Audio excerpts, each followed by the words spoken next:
Sorry for the wait, guys. I was making sure everything's ready, and I certainly was not planning on streaming today, to be completely honest. Because I've been planning for next week's charity event, but I was scrolling through TikTok, as I woke up, and then I'm like, that's right, today's the day. Today's the day that this game I've been following has finally released. It's kind of crazy. Today's the day. But indeed, hey cool, hey Gato, nice to see you guys, and hey Chunky, welcome in as well. Boundary's here too. Hello, are you gonna hydrate me? Thank you. Boundary, every time Boundaries comes in, they will hydrate me and make sure that I'm a watered spooter. So thank you for that. Boundary never misses a stream where they never hydrate, so. Boundary's like, girl, you're gonna be hella thirsty for this game, so I'ma just hydrate you real quick. Exactly. Cool knows. But, y'all, I gotta tell you a little bit about this because I've been following this game dev, right, on TikTok for a while now. Found out about her this year, kind of, and I'm like, y'all know how I love visual novels, and this is really, visual novels is all I stream, actually. We gonna be down bad, you bet, we're gonna be more than down bad. Woof, I am so ready for this. So yeah, so when I was like, oh, okay, yeah, I'm planning to stream it next week, maybe like on Tuesday night or something after work, because I'll have everything set up by then, but no, today I woke up and decided to scramble myself because I actually slept in today, which is kind of nice, but I shouldn't have slept in because I should have done this sooner. But anyways, we're here now. We're here now, and we're finally able to play Who Murdered My Empress? And sheesh, this is like a reverse harem game where you're the Empress and you have a lot of consorts, guy consorts, a lot of them. Yeah, she already said, woof, chuck a big red flag like her. Hey, I'm not the only one there. I'm not the only one enjoying and eyeing all the guys, okay? 2D men is built different. Y'all gotta understand that. Okay, let's see how many red flags Choco will like. I'm kind of... I'll see about that. This is like the first look into the game, right? Like, I've never checked out the game yet, never got a chance to, and now we got a chance to. So this is the first look. Everything I'm about to show is my first reaction, and I'm super, super excited about it. Also, if you want to check it out on Steam, it is right there on the pinned. You can just click that link to the Steam and you can check them out. Yeah, so let me tell you a little bit about the dev. So just a little bit about her because I've been following her. So her name is V or Vi. So sorry, I'm not Viet, so I will mispronounce a lot of these names. I should have done my homework, but I haven't done my homework yet because I was so excited to play this game, and I'm like, please forgive me for my if I mispronounce a lot of the names, but I will try my best. So V is the founder of Little Snake Studios, and they mentioned we create interactive historical romance stories with a focus on representing Vietnamese culture. Our studio was born from my passion for Vietnamese history and culture and a desire to address the gap in its representation, especially in the romance genre. Over the past 3 years, I have been building a community of amazing international friends who share the same passion.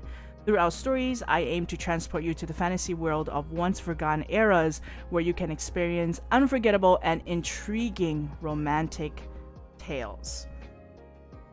So this is kind of like the first of its kind, I feel like, right? To be focused on a 19th century Vietnamese based, I find that very, very, very, very, very, very unique. Hey Gore, welcome in. Thank you for the first whoop. Let me give you a shout out real quick. Shout out for Gore. How you doing, Gore? Great day. Hope you're doing a little better. Hope you're enjoying your day so far. So this game is a slow burn historical romance visual novel inspired by 19th century feudal Vietnam. And now, I never took history lessons on the 19th century feudal Vietnam, so not only are we playing this visual novel, you know, to go through the different routes, we're also learning a little bit about history and the culture, and I am super freaking excited. So, I'm gonna read out the story, like the little summary of this game before I start and what it has to offer, and it's so exciting. I hope you have fun playing this Vietnamese game. Thank you, Gord. Thank you. Yes, I am super excited. So the story, right? You are Mai. That's us. We're the main character. A strong-willed and analytical police officer from present day. Injured during a case, you awaken in the year 1845, but not as yourself. You are now the infamously lustful Empress who rules the country. So we're gonna do a little bit of isekai apparently. So that's exciting. Armed with knowledge you learn from history books, you are determined to unearth the truth behind your arrival here and do your best to survive by avoiding mutiny and war. Here, your life intertwines with Vu Huyen, a beautiful man with a mysterious heart. You must interact with him and your other consort husbands while keeping your identity a secret. They all seem to harbor their own hidden motives, making your mission that much more challenging. Poggers man! America! So pogs. Why has this happened? Why are you here? And why does your heart beat against all logic? It says here, follow the red thread of destiny to unearth a story of mysteries, lies, desires, betrayal, and self-discovery. I'm so excited. Okay. Okay, let me see. Let me see what else. What else are we going to... So there's Vietnamese feudal architecture involved in there. So you can see a lot of those. Vietnamese mythology involved in there. So we're going to see a lot of those. Vietnamese food. I'm looking quite forward to food in art form. They're beautiful, indeed. We're going to learn a lot about the culture as well. That is what I'm very, very excited about. And we sure do have different consorts I want to show you what they look like, but, you know, let's just dive right in so we know what they actually look like. Yeah? Yeah? Alright, let's go into the game screen real quick. Without further ado, let me move myself. Sorry, I'm like all up in there, you know what I'm saying? Let me just do this real quick, you know. Let me just toggle my legs off. Yep, there, my legs are out of the way. Out of the way, legs. I have your poggers. Damn. Don't take my poggers away from me, please. I only have so much to spare. Makes sense, since you're all up in there. So that's what you want to be, exactly. A first look into the game, right? There is a freaking fly in my room. Get away. Okay, so look at what we have so far. Right, we have the main guy on the left. I believe his name is he's the male lead. He's the male lead. Consort Vu Huyen. All right, and then the one on the right is consort Tang Tung. Oh my god, I am so sorry if I mispronounced. But Tang. Oh my god, Tang. I'm just gonna go with Tang. And it looks like we have something going on here. So let us go right into it. Well, let's just gonna start the game, yeah. Let's start the game. Let me know if the audio is a little bit too loud or a little bit too soft. I will adjust it to your liking. Oh, yes, and a little bit of the reader discretion advised. This visual novel contains explicit sexual content and addresses sensitive themes that may be distressing to some individuals. A trauma warning is in place and player discretion is advised. Just mentioning that to you guys, okay? A little... your discretion. This is a work of fiction, and any resemblance to actual persons living or dead or events is purely coincidental, while the story draws inspiration from the culture of Vietnam's Nguyen Nguyen Dynasty, 1802 through 1945. All events are products of the author's imagination. Naughty! Y'all are calling me naughty already. We haven't even started. Uh-oh, this better not be like the one. You know what? I think we won't get too far into that quick, right? I think we'll be fine. We'll do fine. Don't worry about it. We'll do okay. We'll be fine. We got a little intro going on. Beautiful. That must be our MC right there. Mm-hmm.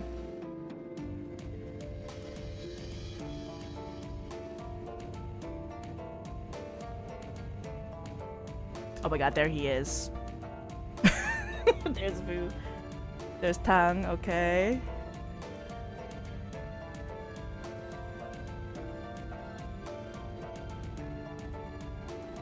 There's other ones too. I think we will be fine. Famous last words, right? Oh my god. We'll see about that. Oh, beautiful. Look at the art. It's so pretty. Red Thread of Fate. Okay, so far so good. So far it's like it's looking a little bit more, you know, a little bit romantic and wholesome so far, you know. Except this, we don't want MC to be crying. Girl, please. Oh, we have a priest? Okay. Oh, okay, well, I guess it's gonna be spicy, apparently, so, alright, cool! I can't wait to dive right in. Let's go!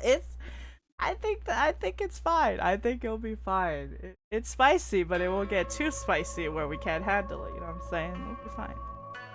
It'll be fine. People in Viet believe there exists an invisible red thread that binds you to certain people, whether in love or animosity. Oh, yes indeed. The red thread, no matter how hard you may strive to break its hold, it will guide your souls back together even in another life. Are you ready to hold on to the red thread of destiny to unveil the truth about our own fate? Are y'all ready? Hold on to that thread real quick. Hold on to that thread. Don't let go. Oh, it's bloody. Oh no. Disappeared. I told y'all to hold on to that red fate, man. Oh, how interesting. Okay, prologue. Wow, I love the aesthetic of this already. Awesome. May 25th, 2045. Wow, 200 years after the murder. 2045.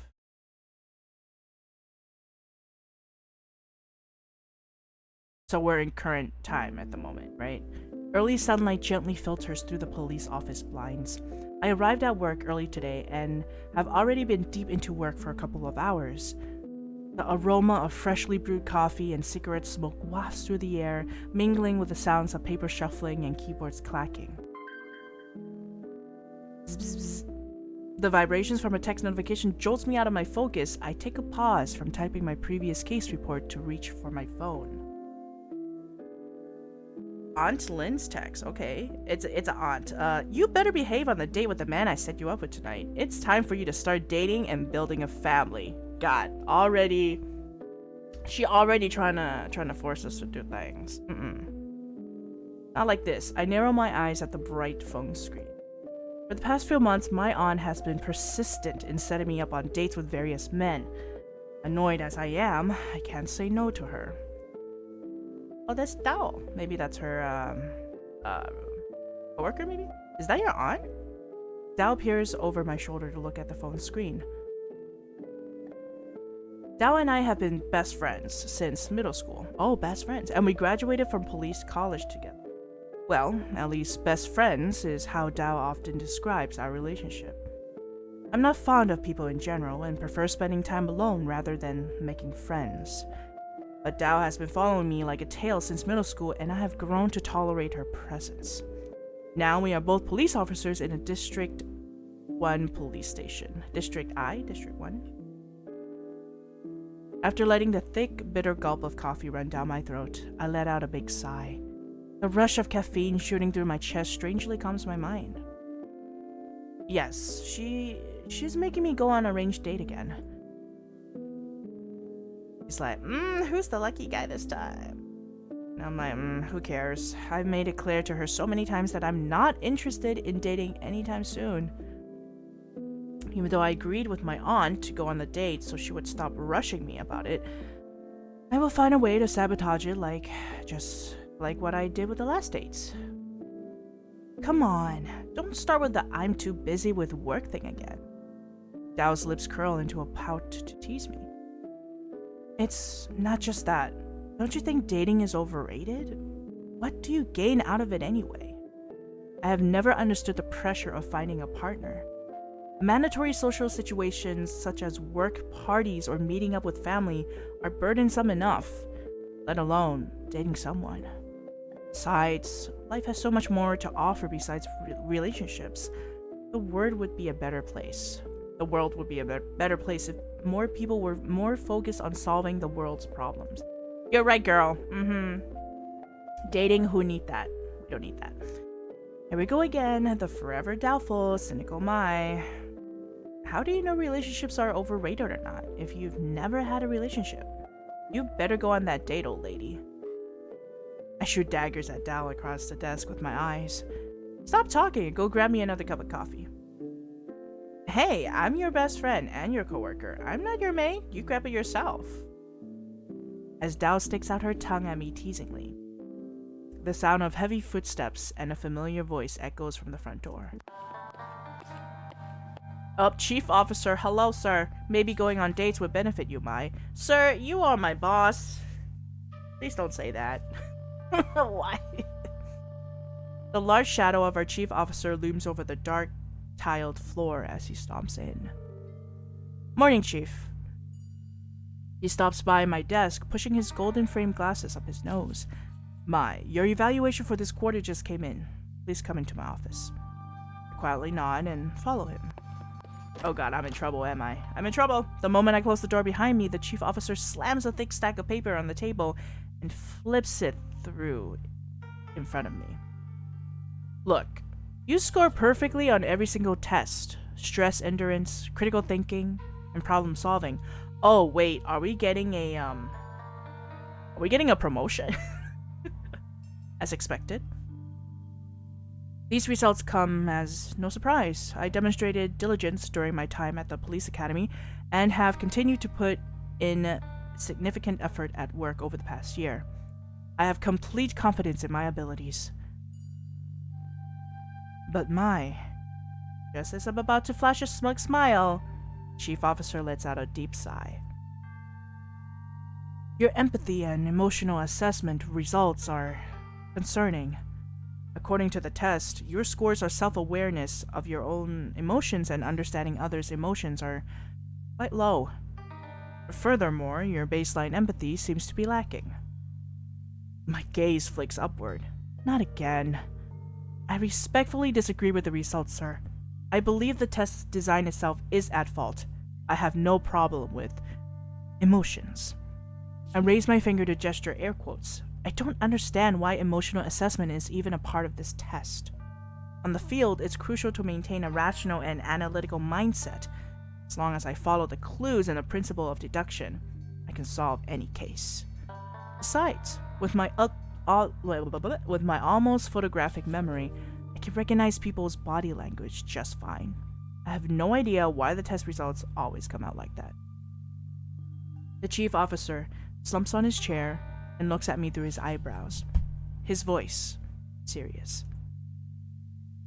Mai, if you truly aspire to excel in this line of work, logic alone is not sufficient. You are a police officer after all. You must be able to understand the emotions of individuals around you to handle different situations. But, Mai, there exists a distant boundary between analytical thinking and a deficiency in emotional awareness. The latter can lead one closer to a criminal mindset. Do I need to enroll you in additional training with a psychiatrist? Actually, as a police officer, I feel like psychiatrists are. Please get me a therapist, please. I looked down to the floor, not sure how to respond. Alright, alright. Enough reprimanding from me. I know you are a good kid and you do your job well, but you better get that score up in the next quarter. As for this morning, let's onboard you for the new case. He pulls out a stack of photos from a thick folder on the desk. This is the third museum break up in the city within the past month. Oh, hold on. 1 second.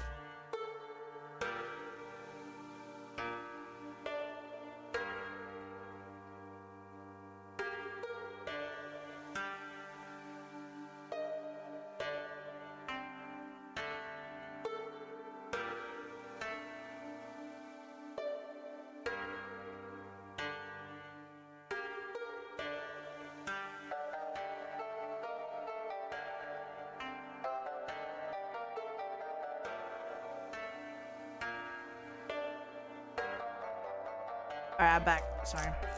I can't forget my boba when I'm doing a visual novel because gotta have boba.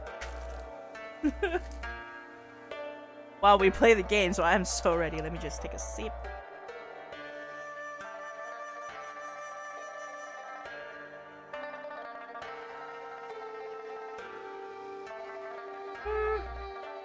Thought I have some balls. Oh man. I already have some in my mouth right now. Some boba. Boba balls. Alright, hold on. Let me chew some of it. Okay. This is the third museum break in the city within the past month. The culprit has targeted specific showcases but hasn't taken anything yet. Ooh. Okay. It seems as if they were searching for something. However, we have no video evidence as they've managed to disable the cameras prior to entry. I take a look at the photos spread out on the table. Photos seemingly pulled from a museum's artifact log of different antique objects, ranging from vases, clothing, and jewelry. Or vases, sorry. Judging by the pattern and material of the objects, they probably belong to the early 19th century. What do you think their motive is? I'm not sure if this is just a prank or if they're looking for something specific to steal, but there is a connection. A connection?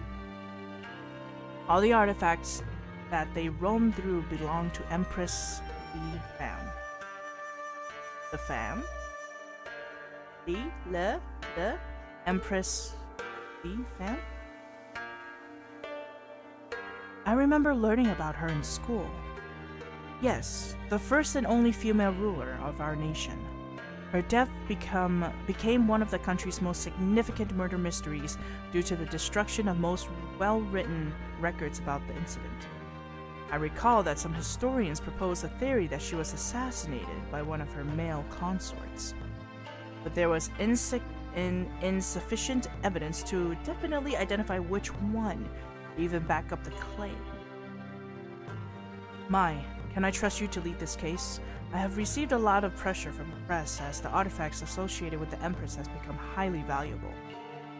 Pursing my lips into a line, I give the chief officer a small but determined nod. Of course, Chief. I won't let you down. Oh, give me one moment, I got a call!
Sorry about that. I got a phone call from my mumsies. A little bit of TLDR. A lot of things has happened this week. I'm sure you've probably known that my grandpa has some stuff going on, and he has to get admitted to the hospital again, but they checked him, and the results are fine at the moment, so we'll have to see later on tonight to see if it's alright. But yeah, anyways, that was just some good news saying that he's fine, so I'm glad that it's okay. Alright, let's continue. Or Grand Spooter. Yeah, Grand Spooter's been going through a lot, so he's pretty old. Alright, but he's okay. So that was just some good news. But don't work too late today, kiddo. Go on that date. I'll let you finish work early so you can get prepared. Oh my god, he's like, go on that date, little girl. Go ahead. Girl, go get your date. Ugh, first my aunt, now him too. What if I want to be, what if I want to be single? What if I don't want to marry? Before I can think of a witty comeback to show my annoyance, the sound of Dao's boots stomping into the room shakes the floor. Boss, there is another museum brick in downtown.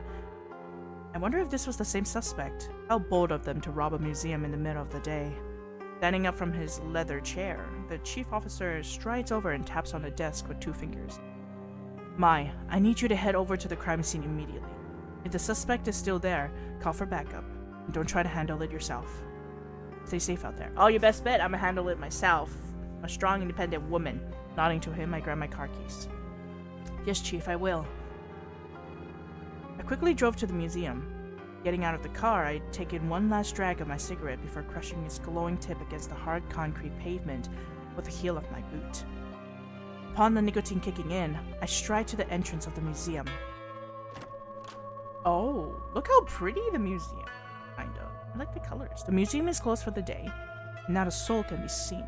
No guard, no staff, no guests, and someone has shattered the glass entrance door. I cautiously step inside. Eerie silence envelops me. Something is unsettling about this. I dart my eyes around. For some reason, I sense that the suspect is still there. Boss said I shouldn't engage myself if I think the suspect is still here.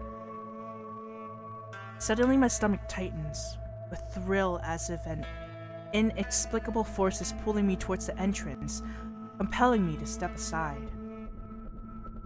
This feeling. Scratch that. Since when do I listen to orders?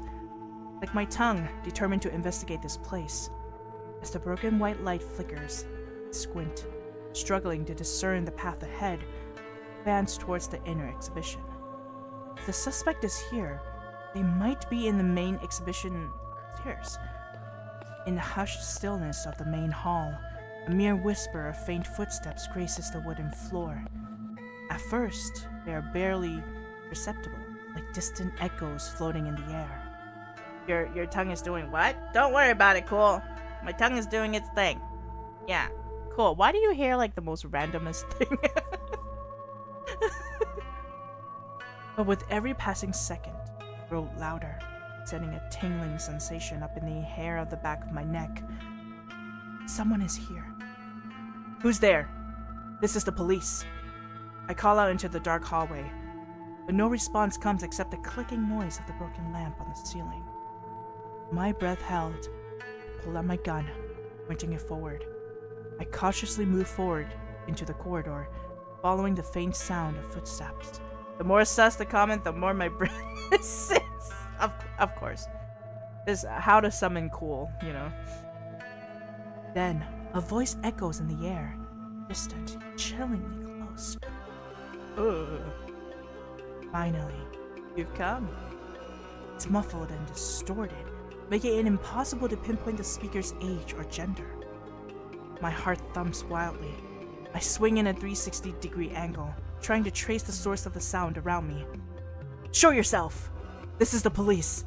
Put your hands up and don't move. I demand, my voice steady but my nerves on edge. You think you can run away from it? The voice taunts, sending a chill down my spine. I quickly reach for my radio to call for backup. All I get is a buzzing noise. Damn it! Radio is broken. I'm on my own now. Suddenly, hurried footsteps in the room next door break the silence. Adrenaline courses through my veins as I give chase towards the door, determined to catch this elusive intruder.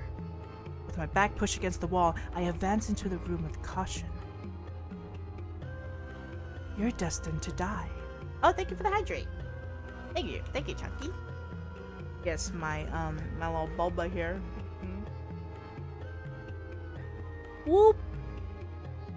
That boba tea is strong. The voice continues, laughter echoing through the room as I follow it. I wince. Does this person know me? What do they mean? Stop talking nonsense.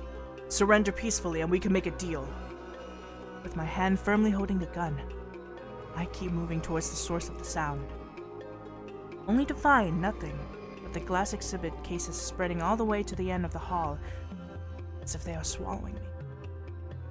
How about you embrace your fate? The voice taunts again, this time sounding like it's right behind me. Startled, I spin around. Oh my god, who that? There, just centimeters away, stands a figure cloaked in black, the conical hat obscuring their face. How? My eyes widen. My words trail off in shock. Oh shit! Oh shit! I let out a faint murmur as the searing pain shoots through my body. I think we're hit. My legs giving way beneath me and sending me crashing to the ground. The gun slips from my fingers as my body goes numb with a dull, aching cold. Oh my god, right there in the chest? I look down to my chest, where I see a sharp object protruding from my shirt. Oh no, we're already injured. Oh shit. My hand trembles as I reach to touch it, feeling a warm wetness spreading over my skin, staining my clothes to a deep shade of red. Did I get stabbed?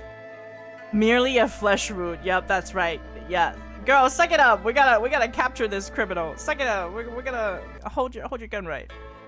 Girl, you're not gonna go down because of a flesh wound. Despite being in a state of panic fueled by adrenaline, I am acutely aware that the stab wound is dangerously close to my heart. I mean, it is the chest area. And in just a few seconds, the world shifts around me. Uh-oh, my hand moves too slow to catch the fleeing figure, my senses dulling as my body begins to drag me down. Maybe it's also, like, poisonous as well, I feel like. That's why she's, like, really weak. A drone-like hum buzzes in my skull, drowning out the noise of the world around me. I strain to glimpse at the suspect, but the big hat conceals their identity. Oh. In the edge of my vision, a flicker of red light illuminates the wound on my body. My wound is glowing? This object. It's like a hairpin. The last image I am able to capture is the shape of the object that stabbed me. Wait, you're telling me that this hairpin, that stubby, is able to stab me? It's a hair stick. My eyelid grows more and more heavy as the darkness completely takes over. Man, that person that stabbed us must be hella fucking strong in order to get it. Yeah, a death to hairpin, right? My eyelid grows more and more heavy as the darkness completely takes over. Oh, not the hairpin. Well, at least it's pretty. I want to die prettily. Does that make sense? 220 days till the murder. 1845. Oh, so we're isekai right now, I think. Same day, May 25th. 220 days until the... Wow. Oh my goodness gracious, young professor! Oh my god! Oh my god! Oh my god! What the fuck? Young professor, what are you doing? That's enough slices! Yo! Why do you always bring so many pizza boxes into this party? You're always ready with so many slices. Like, we have pepperoni, we have combo, we have meat lovers, we have vegetarian. God damn. Professor! Oh no, what have you done? What are you doing, young professor? Holy moly. Thank you. Thank you. Thank you for the gift subs. You're insane. Thank you so much for Oh my god, cool. Cool. Oh, now you have started a hype train. What have y'all done? All right, it's a pizza party in the train, I guess. No problem. Young professor, you have to understand. It's 20 gift subs, and then Cool just put one on there. It's 20 gift subs, and you're like, it's no biggie. Don't worry about it. And I'm like, yo, that's my whole paycheck. That's a lot of moolah. Oh my god, young professor and Cool, please. Had to for the train. Yeah, no, no, it's okay. It's a party in the train, I guess. Oh, thank you, young professor. Thank you for always supporting us. Oh man, you are like breaking your record every single time, and I don't know if I should be scared or intimidated or confused or happy or like what is going on, man. Bruh, you better get a few slices of pizza yourself, because if you're giving out all those pizzas without getting some slices to yourself, I swear to God, I will forbid you for bringing pizza to the party anymore.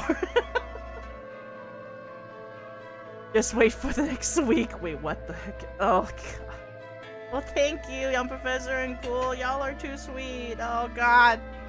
Y'all brought all the pizzas up in here. Jesus, we'll have pizzas for days. That's enough slices. Okay, let's continue the game. Thank you, guys. And it's really nice seeing you, young professor. Yeah. We're playing a visual novel game that I've been following the creator of, and it's finally released today, so that's why I'm streaming so early. Usually I don't stream this early, but I'm happy to see it, so I'm like, oh my god, I gotta stream this right now. That sounds like more is required. No, that's enough slices. Okay, guys, that's enough. Speaking of pizza slices, what are your favorite type of pizza flavor? Young Professor and Cool, and everybody else. Let me know. If you say pineapple on pizza, I won't judge you, because I don't mind it either. But it also depends who makes it. Yeah, I'm pretty sure Young Professor also brought Hawaiian pizza. I'm not surprised that, you know, he brought it in it. But yeah, you got Young Professor, thank you so much. Just, you know, I hope you enjoy the stream today, as always. You guys are, oh my god, yeah, I can't function. Okay, alright, we're gonna continue the game. Mushroom, cream pepper, beef with extra cheese. Yum, I love mushroom on my pizza. Sounds so good. Your Majesty, my ears ring with the muffled sound of voices around me. Emotional damage. Your Majesty. At first, I can't make out what they are saying, but as my senses gradually return, the voices become clearer and more distinct. Choco, I'm broken. Did I die? I furiously blinked to chase the blinding white light in my vision away. Your Majesty, you are awake. The soft, silky texture of fabric underneath me gives it away that I am lying on a bed. My body feels heavy and my mind is still groggy. But I can't make out the shapes of a group of people standing and looking at me from above. That is weird. So we isekai'd. That's what we did. I feel like Cool will like... Well, you make your own pizza, don't you? You usually don't buy pizza, right? You will make your own pizza. Cool is like, I want to put my own toppings on there. Oh. Pray to the Jade Emperor. The Empress is awake. Are they talking to me? I dart my eyes around as my first instinct to assess whether or not I am in danger. But it doesn't seem so. Their anxious expressions become more obvious as my vision sharpens. I'm not too lazy, but I make a mean pizza when I'm not lazy. You make awesome food. Your chef. The strange men are obstructing my view of the room, but still, I managed to take a glimpse of the ceiling. which has some wooden trim and a tilted roof. This doesn't look like a normal room. This is not a hospital. They don't look like doctors. This heaven? Oh my god, level 4. That is it. Freaking crazy, bro. He's ass. Thanks for the hype train. Now we have pizza. Thanks, guys. What happened? Where have you been, Your Majesty? Your Majesty, why do they keep calling me that? Am I in one of those reality shows? Oh, you get a... Ooh, you get a special train emote? Oh, that's cool. Wait, what does the emote look like? Wait, can I see it too?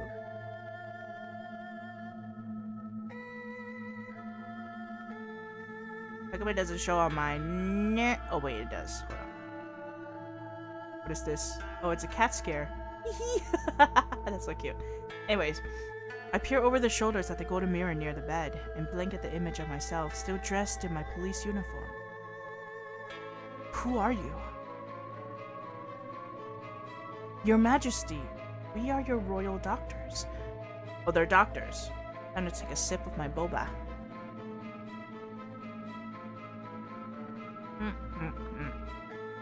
Royal doctors? You suddenly disappeared 3 days ago. Concert Tang organized and led us search for you for 3 days straight. And you appeared unconscious this morning near the river. We were so worried for you. They exchanged a concerned look at my outfit, damp, covered with dirt and bloodstained. But also, what are you wearing, Your Majesty? They are clearly mistaking me for someone else. Clearly. You're mistaking me for someone else. Your Majesty, you're finally awake. Oh, wait, what? There's Dao. That's interesting. That's her best friend. That's her childhood friend. I lift my gaze up to see a familiar face running into the room. Dao stands there, dressed in a similarly strange historical outfit. Her eyes cherry. Dao, what prank are you doing to me now? Is this a reality show or something? I swung up to a seated position and grabbed her shoulders. What are you talking about, Your Majesty? I am Lan, your maid. I was so worried about you. So rather than waking in someone's body, you just poofed into it. Bro, yeah, we isekai'd into here. And I'm guessing we look like the Empress that disappeared 3 days ago. Maybe that's Dao's body tenses in my grab. Her eyebrows almost touch her forehead. Not funny. Dao, tell me what's going on. I bet there's a camera crew right outside. Biting my lips, I prop myself up from the bed and drag my exhausted body out of the room. I need to see what kind of movie set I am on right now. Oh my god. As I step outside, my jaw almost drops. What on earth? There is no camera crew or director. I rub my eyes at the sight in front of me. Huge buildings with yellow curved roofs. Where am I? I look back at the group of people and everyone is looking at me concerned. Your Majesty, what if this is not a prank? Your Majesty, I failed at ensuring your safety 3 days ago.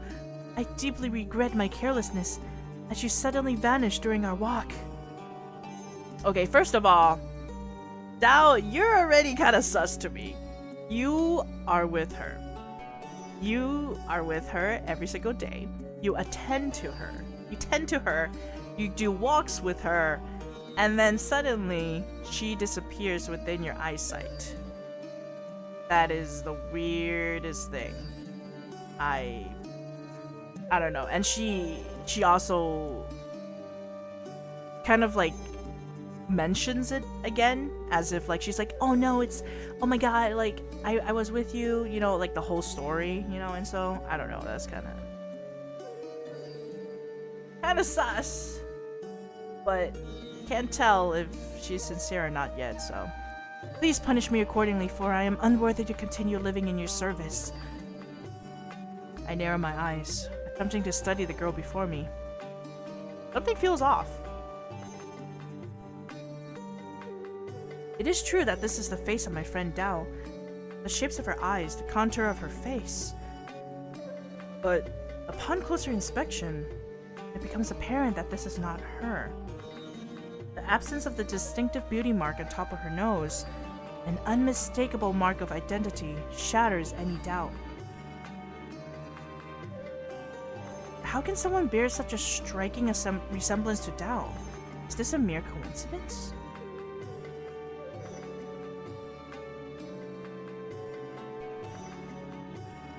Is that what is that you say my name was? The strange men quickly drop down on their knees in front of me in their loose robes. They keep bowing over and over again, hitting their heads on the floor continuously as if they are scared of what I said. We beg you not to toy with us. You are Empress Fam. Li Fam, the heaven god's daughter, the ruler of Daviet. Empress Li Fam. We know we deserve to die for not finding you sooner, but please spare our peasant lives. Oh my god. I feel like, what if the Empress is like very like mean? I wonder how scary she could be, you know? Isn't that the Empress whose artifacts got roamed through in my case? And the suspect? A sharp pain hums in my skull as I try to make sense of what just happened. One moment ago, I was in the museum, and the next, I am here, in this weird place. I look around. The expressions of the men around me, as well as this place, feel so real. Did I time travel? Did I isekai? I clutch my hand. There is no time dwelling on the pain. I have to remain calm and focused. They all seem to insist I am Empress Li Fam, so I either took over her body or I look exactly like her. If this is not a dream, and if the history books were accurate, the real Empress Li Fam will eventually be murdered, putting my own life in danger. I first need to make sense of what happened. The first task now is to pretend to be her and not create any chaos. Right. Sorry for keeping you all worried. This group of people still look at me with puzzled eyes. I will need time to myself to think about how to create the perfect color. I am tired now. Let me rest. Of course, Your Majesty. They all bow and swiftly exit. I came back into the room and I closed the door behind me. I look around. The room is grand and spacious, with high ceilings adorned with intricate carvings. The walls are painted in rich shades of red and gold. It feels like it is lifted straight out of a period drama. I could have ended up in a worse place. Rubbing my temples with my fingers, I sigh. Countless questions swirl inside me. Wish I had a cigarette. How did I come here, and where is the real Empress? If dying was how I got here, would dying here return me to my world? Girl, I don't think you want to test that theory right now. I don't think it's a good theory to test. Furthermore, if I were to attempt altering history, what unforeseen consequences might arise? Are there rules of time travel that must not be violated, akin to those depicted in movies? However, as strange as it sounds, I feel my pulse quicken at a thrilling thought.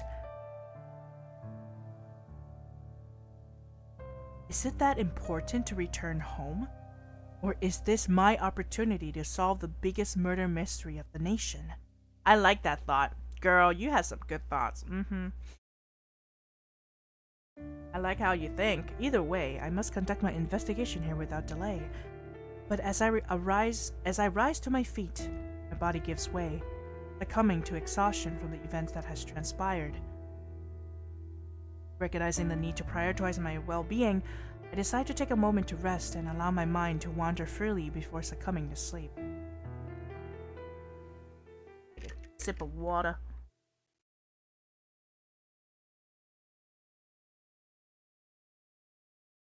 So, the isekai is not much isekai. 219 days till the murder. It's more like I went back in time? Is that still considered isekai?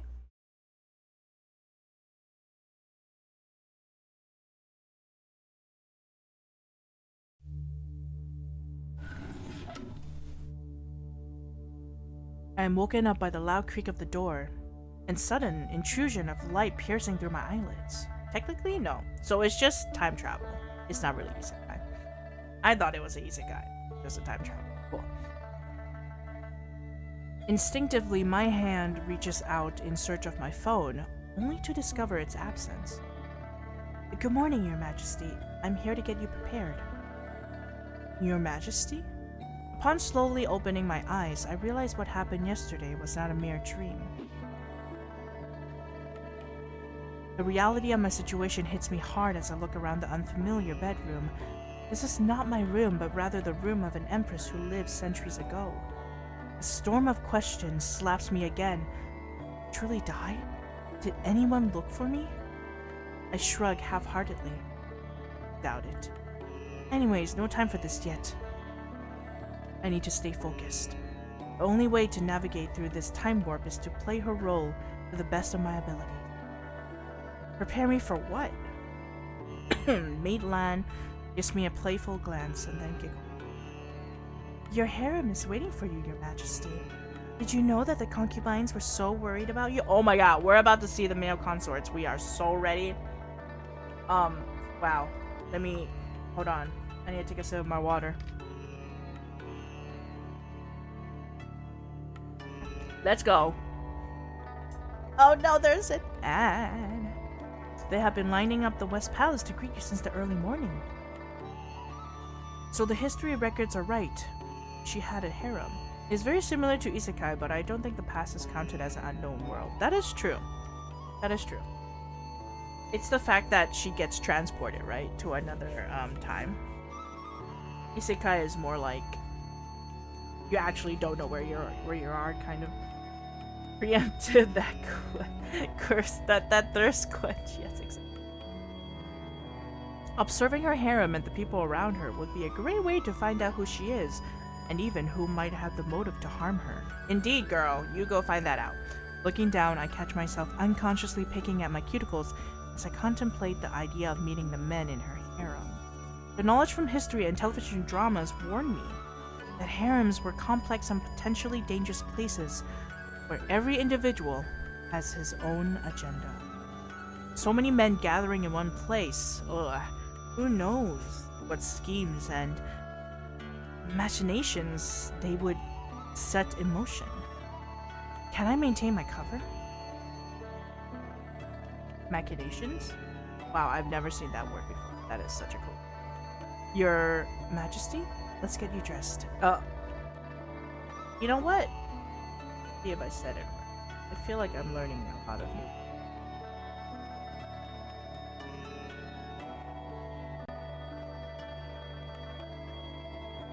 Machination. Oh, a plot or scheme. Ah, I'm learning. I'm learning something new. Look at that. Wow. The BGM kind of relaxing. I agree. It's great. Really kidding. Like spa music.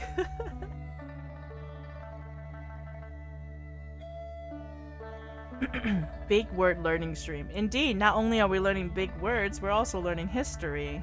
And a little bit about the culture. Yes. Yes, I mean. It almost takes 2 hours for the maids to dress me in my attire and do my hair. A girl's gotta do what they got. It looks pretty though.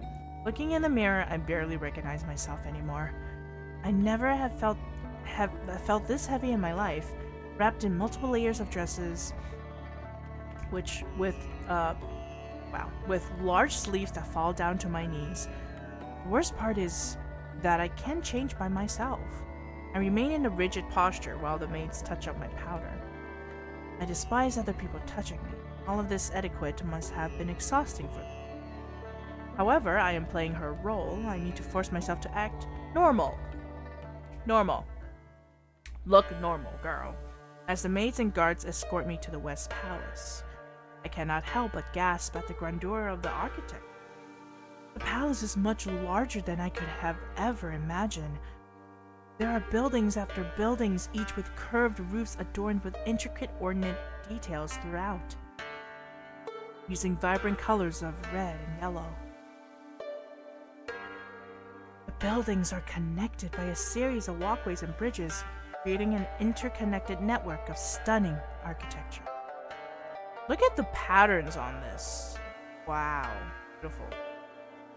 Imagine seeing this in real life. That's crazy. It is truly a breathtaking sight. Too bad I'm not on a tour. I am here with a mission. A dangerous one indeed. Wow. Stepping into the main hall of the West Palace, my throat is dry as I grasp the sheer number of young men in this room. They are all dressed in intricately designed, colorful attire, with 19th century style loose robes decorated with hand-sewn traditional symbols. Their hair is long and meticulously done in different hairstyles. The room is filled to capacity. These must be the Empress's concubines. Oh my gosh, she has a lot. In feudal eras, concubines were individuals who belonged to the ruler, but did not hold any official marital or political status.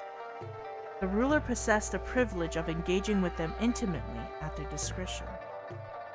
The concubine's burning gaze followed my every step on the path to the throne, making the air in my lungs tight.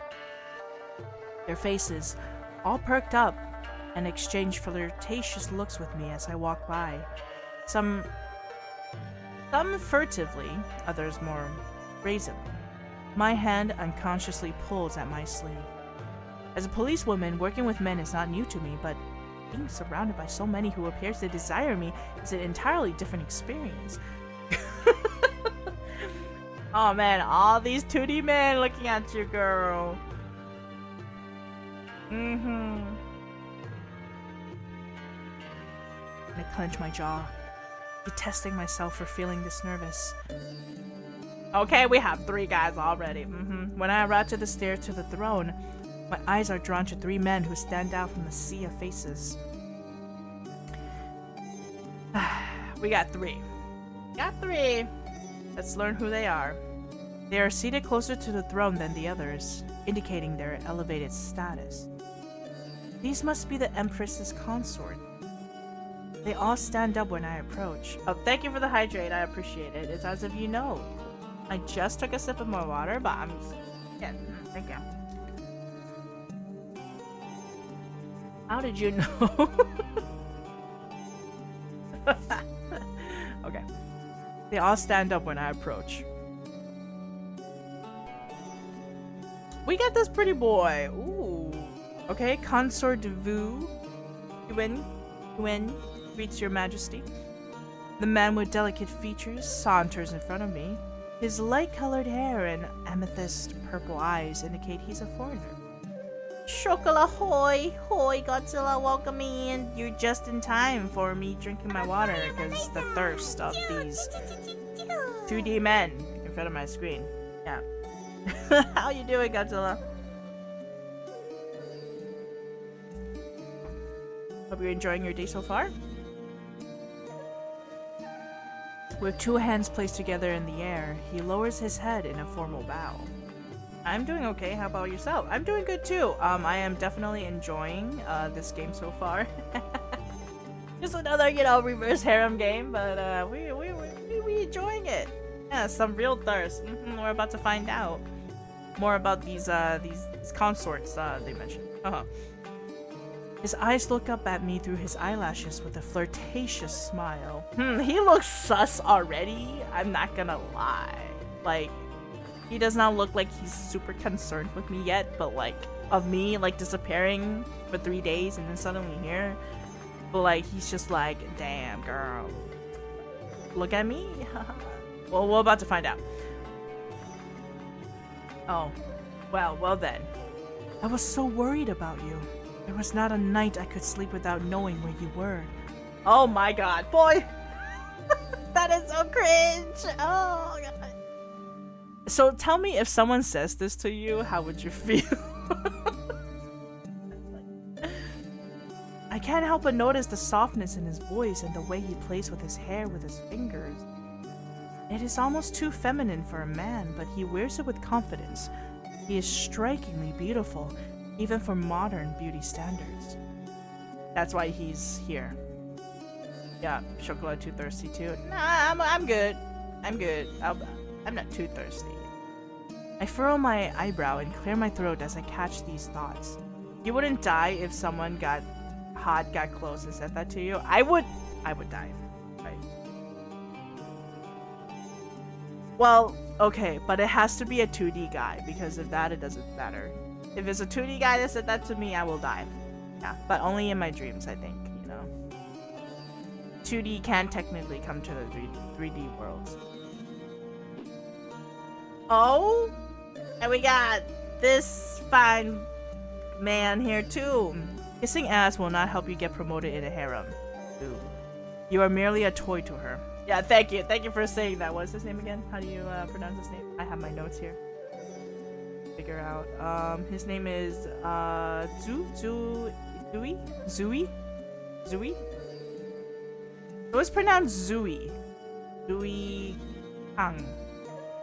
Zui? Zui. He's honest. I like him. I like him already. Like, he holds himself really high. I kind of like that. The tall man dressed in all black abruptly cuts off Vu. His face frowns as he folds his arm across his chest, signaling his annoyance.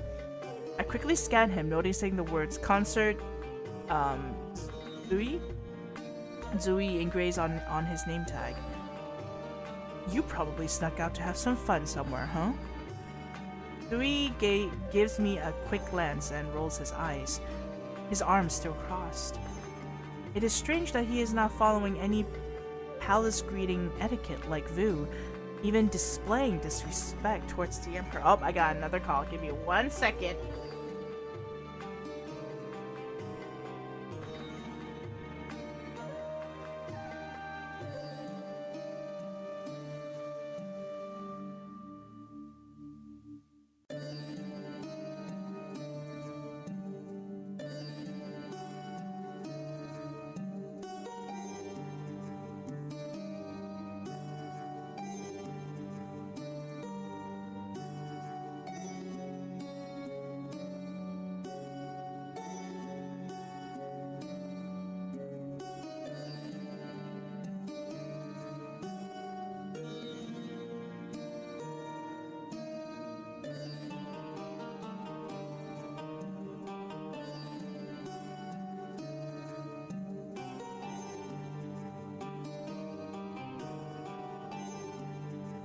Sorry, I'm back. I was just answering some questions from Mom. She called.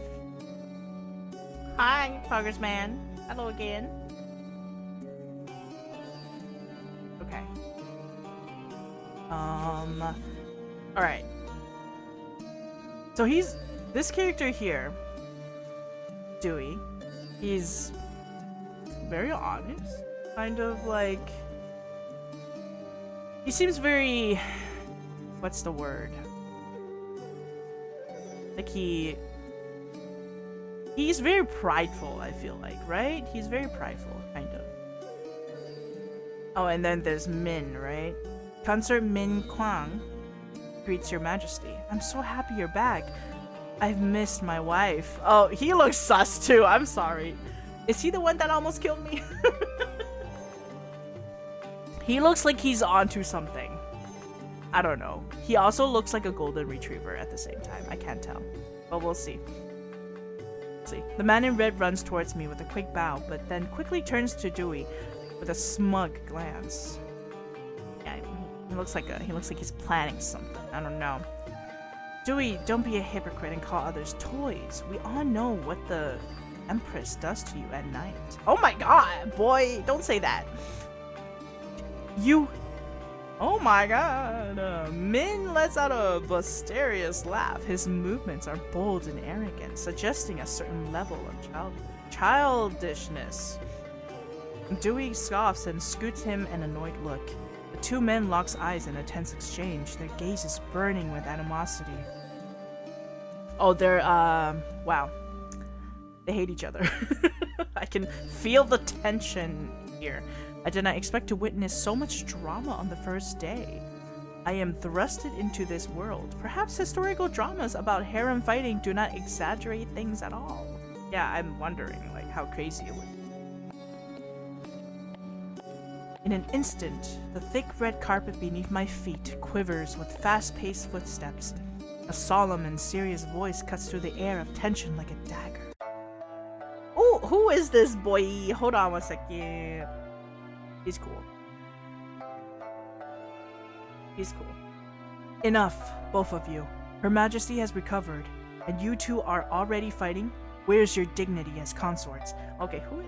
Because, I like white hair characters a lot, and, I'm not biased or anything, but... What? Hello? A man in white steps in between them. A hush falls over the room. His serious and mature demeanor catches my attention immediately. Oh, okay. He got that. Ooh, look at him. He's like... He got that swag. His hair is neatly tied up in a traditional bun, revealing his chiseled jawline, and adding to his scholarly appearance. Love that, love that. The other consorts drop their gazes to the floor. I notice the high-ranking official designation on his name tag, which only adds to his air of authority. Oh, he's not a consort. So this is, Tang? Tang? Tang? The head of the harem who led the search for the Empress according to the royal doctors. So Tang is the head of the harem. They might be in charge of, like, all the harem affairs, maybe? I'm guessing. Your Majesty, I apologize for their behavior on my behalf. I hope you feel better now.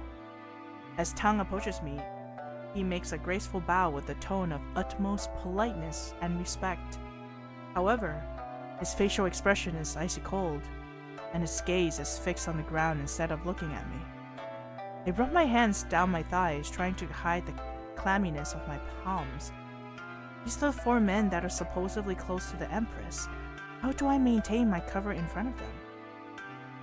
Well, the first lesson about staying undercover as a police officer is to adopt the demeanor of your assumed role.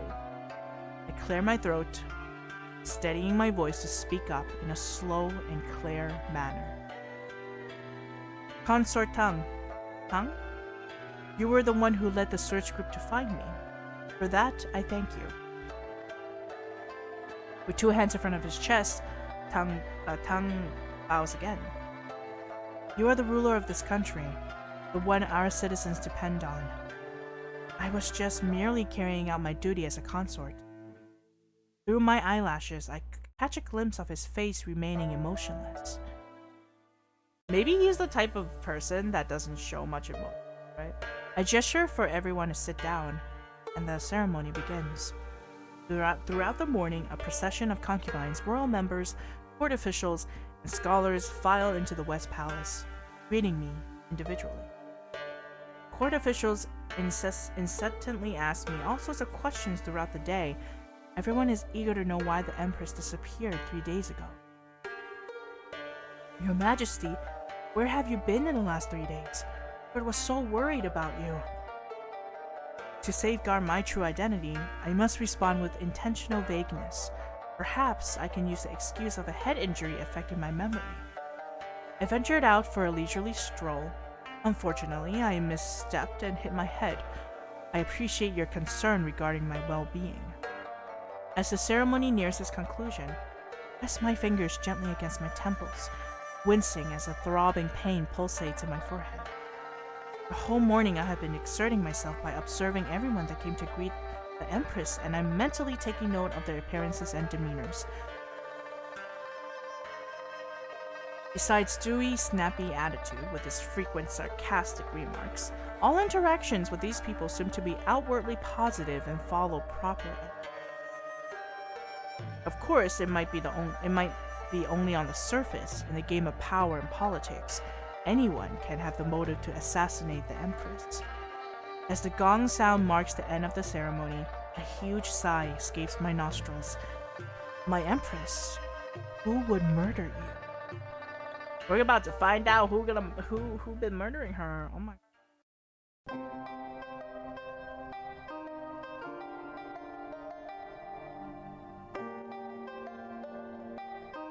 So this is the prologue. We're getting into chapter 1. Let's save this. Right. I'm gonna save this one too, because why not? Just in case. Wow. So prologue, kind of crazy. Kind of exciting, kind of crazy. We now know who we are. But don't know why we were suddenly being time traveled back. That's really weird. Can you trust Truckle to solve a murder with all that Ace Attorney? You know what? Zanlang has trained me with Ace Attorney. I will be able to find out who the real murderer is. You know, I can do it. I can do it. Cool. Trust me. We're gonna figure out who the murderer is. We're gonna figure that out. But it's crazy.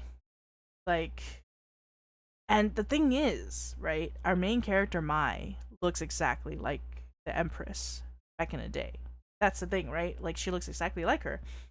And the hairpin, right? The hairpin that she was attacked with, I wonder if she still has it. And I wonder who that hairpin belongs to. So, let's keep an eye out. I feel like something's up. Something's gonna be very interesting.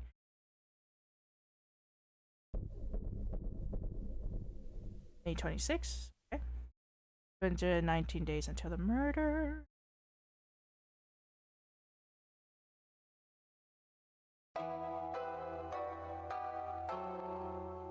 Once the greeting ceremony concludes, I decide to take a leisurely stroll by myself before retiring to my chamber. It appears that there are no further engagements on my agenda for the day.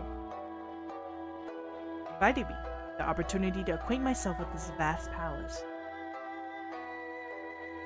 Knowing its layout and surroundings is essential to navigate through the days ahead. While wandering around, I can't help but admire the sheer size of the palace. It's a labyrinth of buildings, each one more impressive than the last. In modern times, this place has been transformed into a popular tourist attraction. However, it appears much larger than I remember from my childhood visit in my timeline. Perhaps over the years, the architecture has been altered and condensed. I bite my lips, contemplating the possibilities of my next moves. The entire palace is heavily guarded, with patrols changing shifts regularly. Escaping from here would be nearly impossible. If the Empress were to disappear again, the Imperial Court would mobilize search parties to find her. Beyond the security measures, I believe the key to unraveling the mysteries of the time travel incident and the Empress's eventual murder lies right here, in the heart of the palace. A fluttery feeling burns in my chest as the notion of her murder mystery comes up. I need to solve her murder mystery, whatever it takes. Now, the first question is there a link between Empress and myself? It seems evident that she bears a striking resemblance to me, or at least that is the perception others hold. But who is she truly beyond her physical appearance? In my time, historical records about her are sparse, offering only glimpses of her notable accomplishment. My knowledge of her personal life remains limited. I wish there was internet in this world. Things would be so much easier. Ah, how I miss my phone. Perhaps I must go with more traditional investigation approaches here. There ought to be a royal library somewhere containing records that shed light on her background.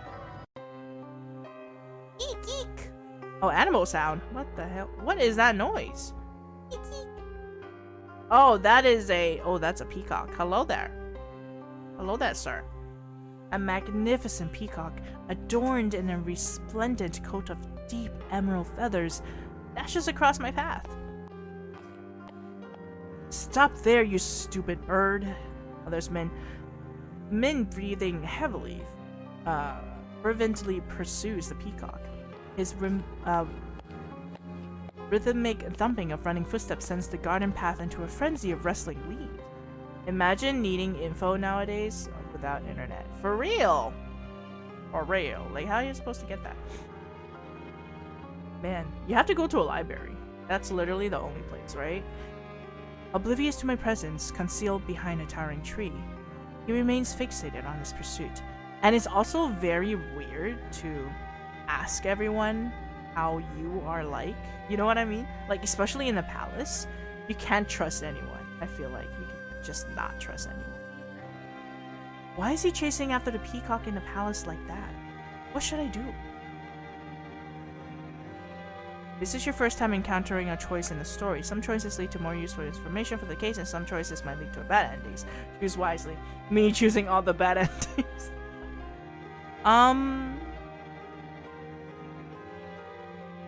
Do we follow him? Do we ignore him?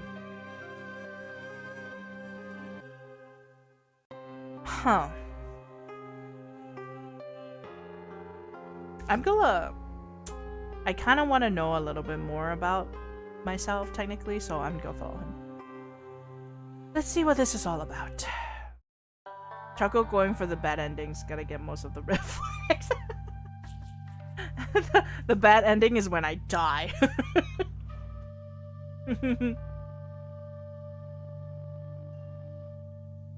Hold on, Choco. Tiempo ba. With a vigilant gaze, I survey my surroundings, silently tailing Min in his pursuit of the peacock until a stern voice brings him to an abrupt stop. Swiftly, I seek refuge once more, concealing myself behind a wooden pillar. Oh. Here we go. Concert Tang. That's not Concert Tang, that's the guy. Okay, sorry. Concert Min, what are you doing? Tang stands in front of Min with his arms crossed, his eyebrow arched. Tang Tun, with all due respect, it's none of your business. Min lifts his gaze to the sky. It is, as the head of the harem, my responsibility is to make sure everything in the harem is in order. Well, I assure you everything is in order. Min glares at the peacock, who is now hiding behind Tang.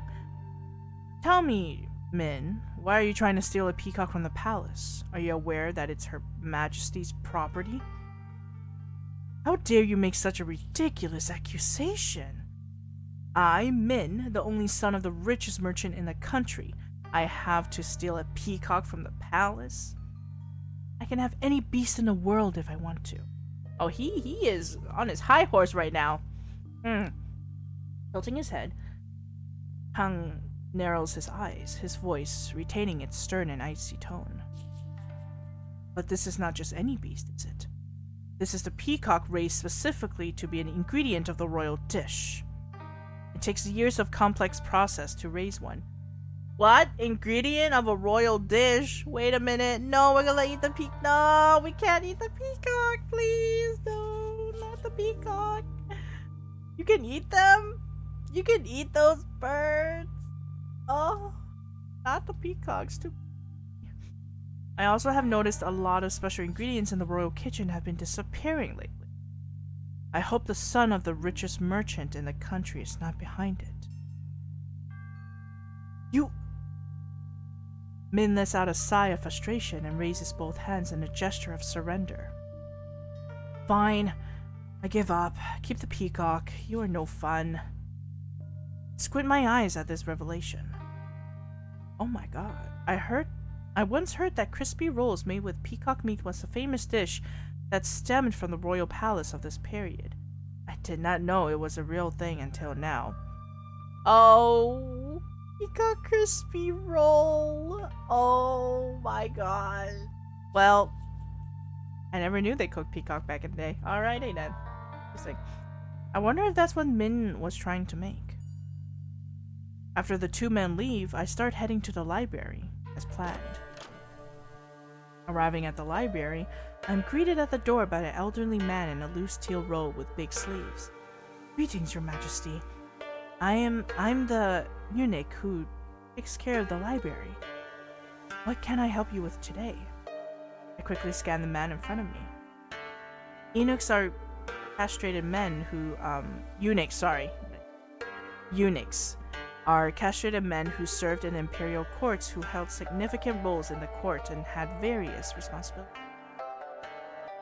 I have seen them in period dramas from history books, but did not expect to meet one in real life like this. I'm looking for all the records about me and my family that exist in this library. The old eunuch bows to me. His voice stutters. I have noticed that many maids and servants seem to stumble on their words while speaking to the Empress.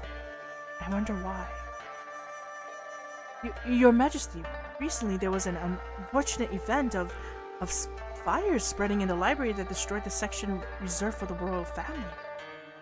Do you know what caused the fire? Please forgive me, but we haven't found out yet. Your Majesty, but since then, we've added more guards to make sure the place is safe and secured. Someone's been doing something behind someone's back. A fire that destroyed a specific section. How convenient! Was this a mere accident? Surely. However, Your Majesty, we were able to save one book from that fire. Let me go get it for you. As the eunuch is about to run inside to retrieve the book, I hear a familiar voice from the corner. Him again? Oh, that's kinda... Min is a little sus, I'm not gonna lie. Are you looking for this, Your Majesty? Min leaning against the bookshelf is holding a book with blue cover with 2 fingers. Consort Min, apologies, I did not see you there. I should let you and the Empress talk in private in this library. Red equals bad? What? Nah, red doesn't equal bad. Red is a very royal color, by the way. Very. Your Majesty, I shall take my leave. Wait, you can't leave us both here. That is dangerous. Please do not. Like, oh my god. The eunuch cannot hear me as he hastily strides out the room. Oh no.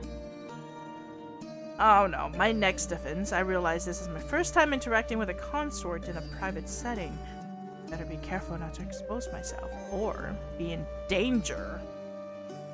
However, this Min man, judging by his appearance and demeanor, I observed earlier today, seems to be a simple man. He also just looks very, I don't know, he seems kind of sus to me, I'm not gonna lie.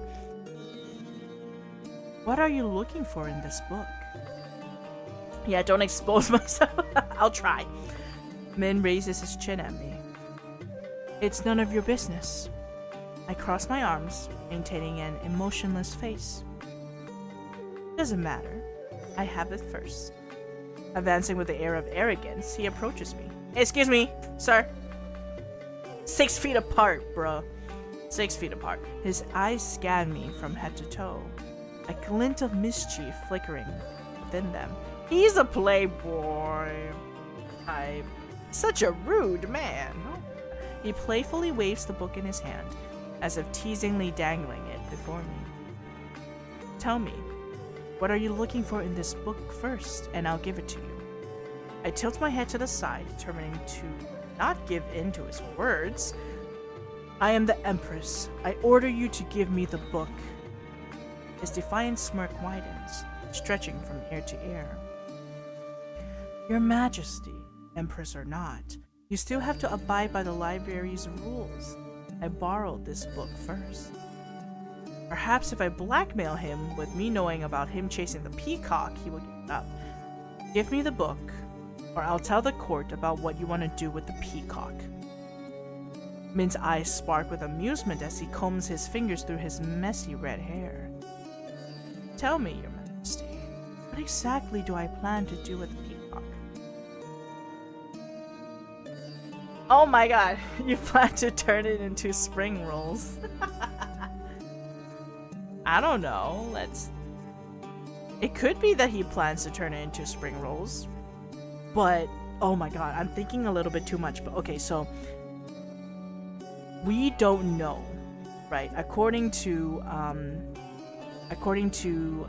what's his name? Tang? Because he's the one that's like, I've noticed that some ingredients are missing from the kitchen. Did you do that too? Like, did you take it away? we don't want him to know that we overheard that conversation. Maybe it's best to say that we don't know that he's making a spring roll. And just say that you want to make a coat out of its feathers. Maybe I'm thinking about it too much, but what if he's plotting something? You know what I'm saying? So okay, let's do this. You want to make a coat out of its feathers. What? It's possible that you were captivated by the exquisite beauty of the peacock's feathers and felt a strong desire to create a luxurious coat out of it. A boisterous laughter escapes his lips. Maybe not, maybe that's not the right choice. That's the most ridiculous accusation that I've ever heard. My dad is the richest man in this country. There's no beast I can't attain, let alone an ugly peacock in your palace, your majesty. Stop joking around. Did he just say my peacock is ugly? Off with your head, sir. Off with your head. It seems like he doesn't want it for its feathers, but he clearly wanted to capture it. However, I can't admit that I was spying on him. There you go. See, this is what I was thinking. I can't show that I knew what he was doing and overhearing that whole conversation, you know, with Tang and him, as that would make me look suspicious. Damn, no one talks about my peacock like this. You have a pet peacock at home? Cool. Oh god.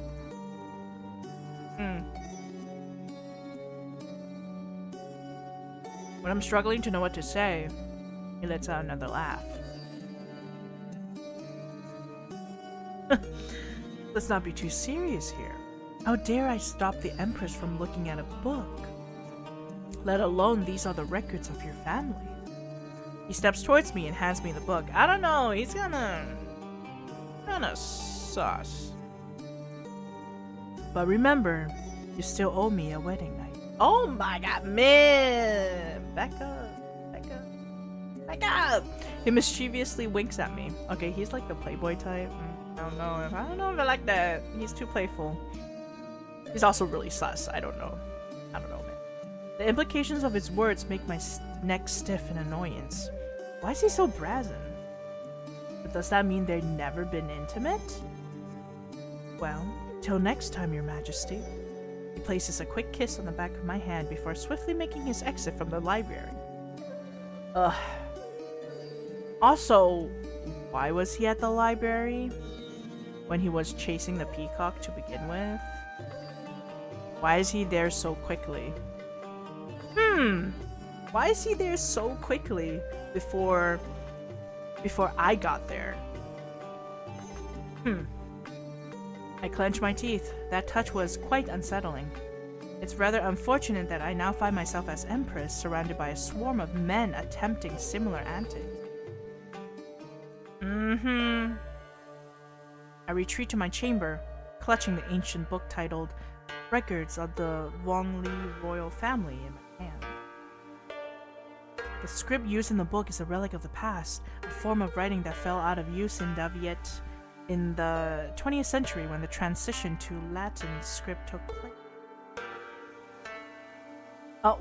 What did I come to here? What did I come to here? Also, hi, welcome in, Jamel. We're just playing a visual novel game that just released today, and it's quite an interesting visual novel game. I'll say like reverse harem, a little bit about like history, 19th century, feudal Japan. Wow, I don't know why I said Japan. It's not. Sorry, feudal Vietnam. It's very interesting. For some reason, the word feudal, if you put it in front, I automatically think of like, man, but it's not. It's feudal Vietnam. I like random books, like Avatar. Books are good. Read more books. Read more books indeed. Oh, thank you for the hydrate. Cool. Get it. Thank you. Yeah, we're kind of like in chapter 1 at the moment. We finished the prologue. So. Alright. That means most of the people in my timeline can't read them anymore. Thankfully, my childhood fascination with languages has equipped me with the foundational knowledge to decipher this script. While it may take a long time to fully comprehend its contents, I feel confident in my ability to grasp the majority of the information without assistance. Turning the pages, I skip past accounts of distant ancestors, eager to delve into the origins of this dynasty. Nerd. We're all nerds here, please. Cool. The Vong dynasty was established in the year 1800 by Emperor Wang Long, marking the beginning of a new era in the Viet's history.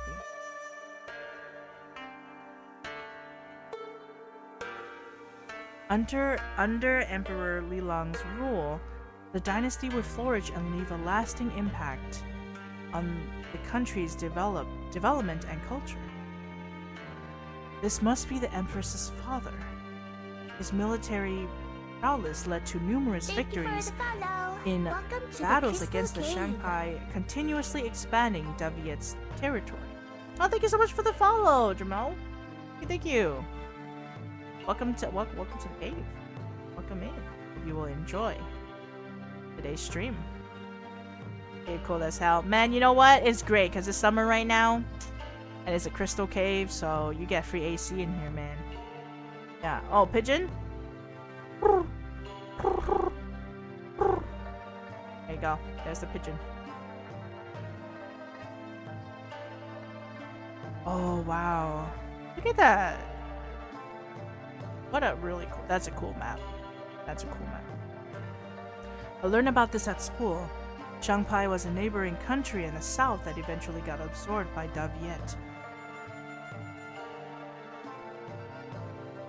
Emperor Lilong had 2 children, former Crown Prince Vong Li Feng and Princess Vong Li Pham. Diamonds? Oh, diamonds are given to special people that know me for a long time. You gotta know me for a very, very long time to get that. Besides, I think I already used up all of it. I think I used up all the diamonds that I can give out. Like a Japan kind of game. This is like more, yeah, a lot of like maps back in the day, they look kind of interesting, kind of like that kind of aesthetic. Tragically, the Crown Prince Lifang met an untimely demise at the young age of 15 from an accident. Former Crown Prince, she had a brother. Emperor Lilong, faced with the absence of a male heir to succeed him, named Princess Lifam as the Crown Princess.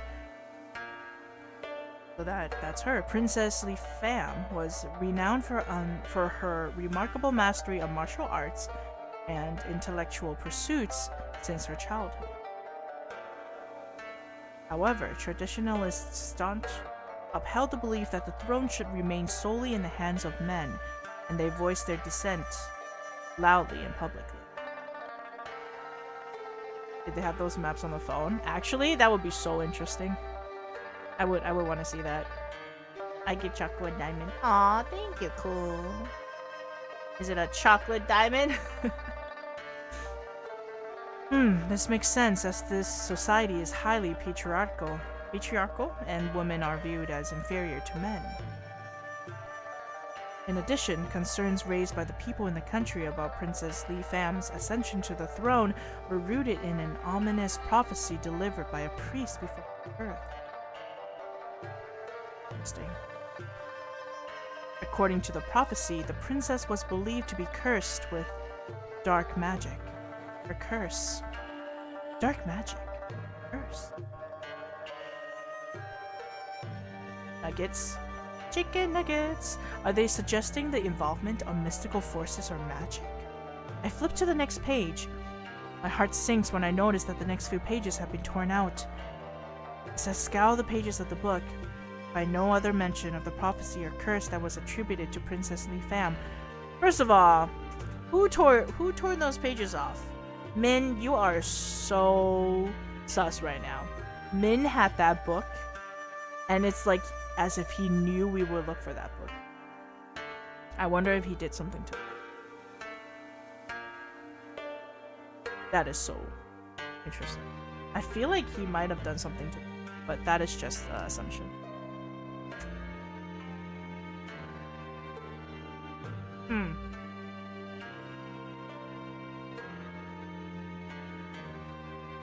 In modern times, the people of Daviet still maintain the tradition of worshipping ancestors and certain deities. Vandalism in your library? Kill him. Yeah. For real. Not the vandalism in my library. Music wants me to play. Music makes me want to play a piano? It's a beautiful soundtrack, by the way. However, I have always been skeptical of supernatural phenomena and dismissive of such beliefs. Yet, confronted with the inexplicable circumstances that have transported me to this world, I cannot help but wonder if it is possible that some form of magic or otherly worldly influence has brought me here against my will. Technically, that would explain the whole time travel. You know? I hurriedly turned the pages to find a dedicated section for Empress Li Fam. At the beginning of the section, I see an ink portrait that makes my mouth fall open. It's a portrait of myself, or rather, Empress Li Fam. How is it possible that we look exactly alike? What is more strange is, according to this record, we share the same birthday and she is at the same age as me now. The Mona Lisa. This better not be some intense coma dream. Oh god. Imagine if it was. Through her exceptional leadership, Empress Li Fam emerged victorious in the ultimate battle within Shanghai's capital city, bringing an end to a 2-century-long war between the two nations. This triumph not only secured the incorporation of Shanghai into Daviet, but also played a pivotal role in influencing the emperor's decision to designate her as the rightful heir to the throne.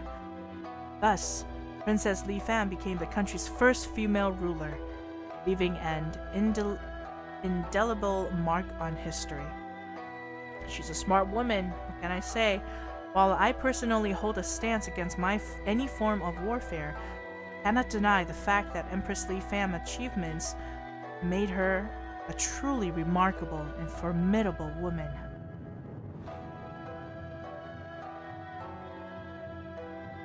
Wakes up in the hospital with the Mona Lisa by me with one back into the coma. I continue to pursue through the record book. It appears that her section is incomplete as she is still alive now and the history is still being written. However, my eyes are drawn to a paragraph at the end. Empress Li Fam had been betrothed to Tang Tung, the eldest son of the Nguyen Tang family, since she was only 6 years old. Tang is the consort, right? The high-ranking court official and the head of the harem. She's been betrothed.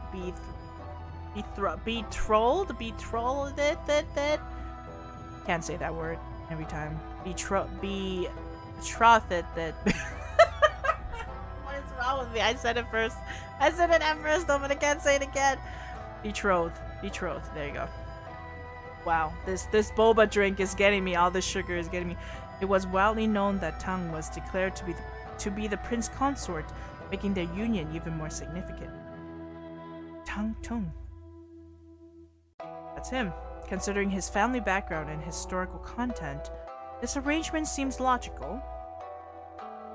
Betrothed. Easy way to say it, betrothed. Almost like you have one of them fancy alcoholic ones. Oh, imagine. I should just buy like a bunch of boba drinks for like the next like drinking stream instead. And just be like, because the sugar really gets to you. However, judging from my interactions with him, their relationship appears strained. Could he have any motive to harm her? Suddenly, my knee collides with a wooden object beneath the table where I'm seated. I bend down to inspect it. Noticing a meticulously carved square shape. Oh, it's Wee. Hello, Wee Me. Which boba drink? Went to Boba Binge and it's called Honey Genmai Cha. A sip. It's really sweet though. I should have I didn't know how sweet the original was. Maybe I should put more ice in there or something to dilute it.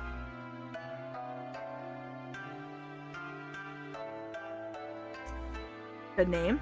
No, it's not based in Japan. It's based in 19th century feudal Vietnam. So, yeah. Which boba drink? Indeed. Ween. That's the one I'm drinking. Honey Genmai Cha. No, it's Vietnamese. Japanese doesn't have names like that. What is this?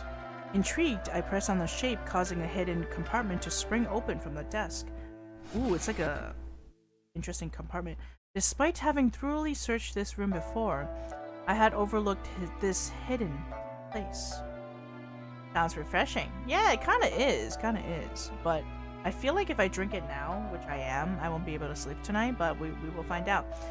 Because of all the tea in general, just the caffeine. Inside the compartment, a collection of small, delicate papers with ink written on them lie. I pick one up. To my Empress. In the tranquil embrace of a star-lit night, I find solace in your beauty, pure and bright. Like the gentle breeze that caresses the trees, your presence a soothing melody that puts my heart at ease. These are love poems addressed to the Empress. There are no names or indications of the sender's identity. I wonder if these verses originated from one of her consorts, and if so, from whom they might have come. Your Majesty, someone is looking for you. Oh, that's her bestie. The sound of Lan's breath, heavy and rapid, fills the room along with the echoing footsteps. I told you I needed time to read and no one could come in. I apologize, Your Majesty, but it's... The room catches a gust of wind as a figure dressed in white steps in. Oh, it's Tang. Okay, Tang. Alright. He gives a polite bow to me. Apologies for finding you this late, Your Majesty, but I'm here with an important reminder. Speak of the devil. I have come to remind you of your obligation to attend the Imperial Court tomorrow morning. In your absence over the past few days, chaos has gripped court. Please do not forget your duties and responsibilities as a ruler. He's very stern. He's a very stern man, you know. His words flow from his lips with the absence of any eye contact, his voice carrying an air of polite detachment. I furrow my brows. The day I have been dreading finally arrives. Now, because I'm the Empress, I am now obliged to involve myself in court affairs. However, I have no prior experience in politics, let alone governing an entire nation. Yes, I understand. Then I shall take my leave. I will come and escort you to the throne room in the morning. Tang's presence suddenly reminds me of the record of the Empress's heritage. If they are childhood friends, perhaps he knows about the curse mentioned in the book. I wonder if I ask him about it, would he suspect that I'm not her?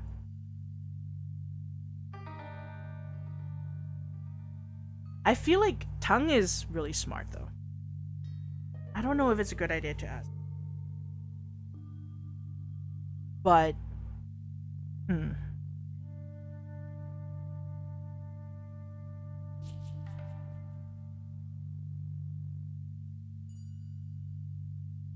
it a good idea to ask him? I'm debating.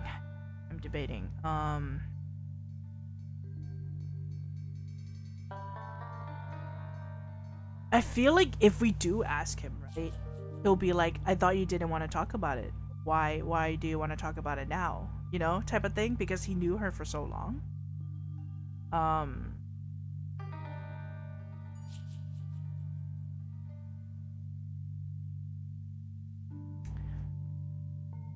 But how else will we know about it, right?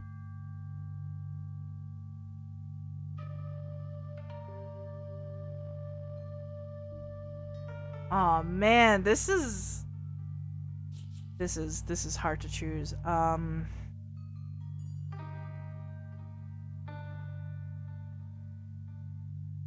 You know what? Fuck it. I'm gonna ask him. Maybe if I use the excuse that my head hurts from the accident, he won't suspect me at all. Wait, before you leave, I have a question. Yes, Your Majesty? I have been thinking about potential threats and opposition from outside against my ruling, and I wonder if you know anything about a curse that I was rumored to have when I was born. No, Your Majesty. I slightly tilt my head to study his face. His expression remains icy, his gaze still avoiding mine. I'm unable to detect if he is telling the truth or not. I sigh. I suppose I will need to find another way to learn more about this curse. Okay, you can go now.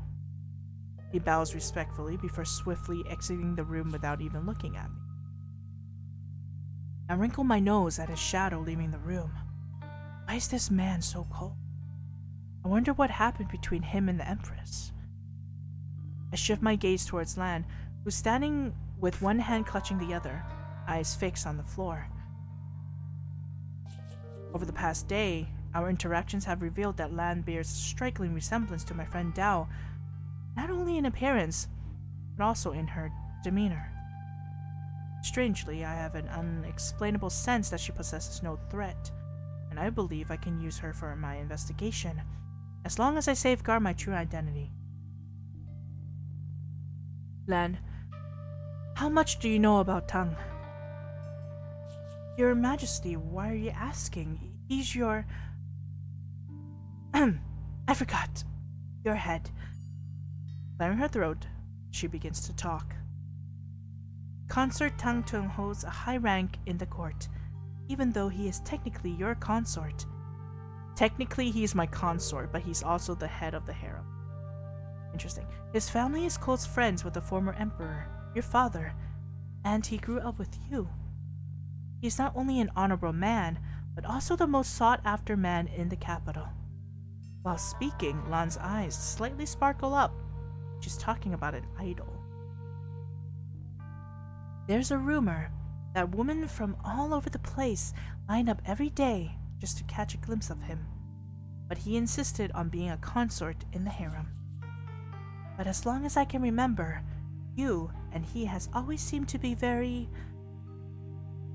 Please pardon me for commenting, Your Majesty, but you and him have always been very distant, and you have never consummated your marriage.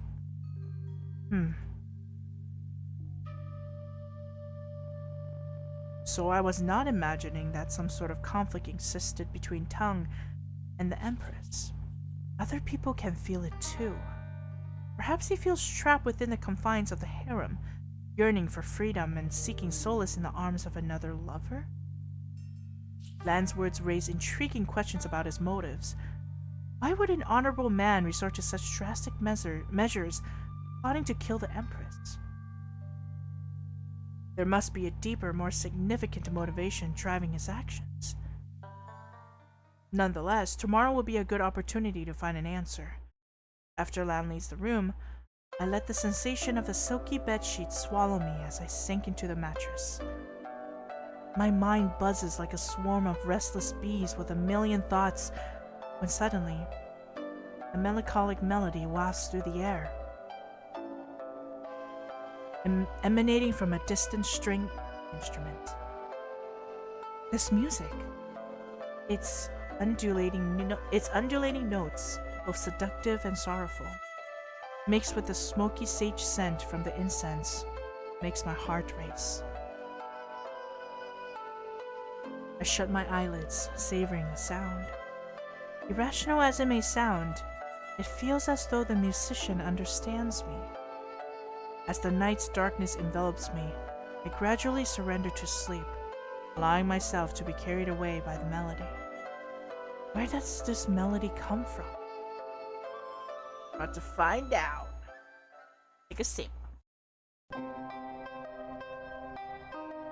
Wow, that was chapter 1. Crazy.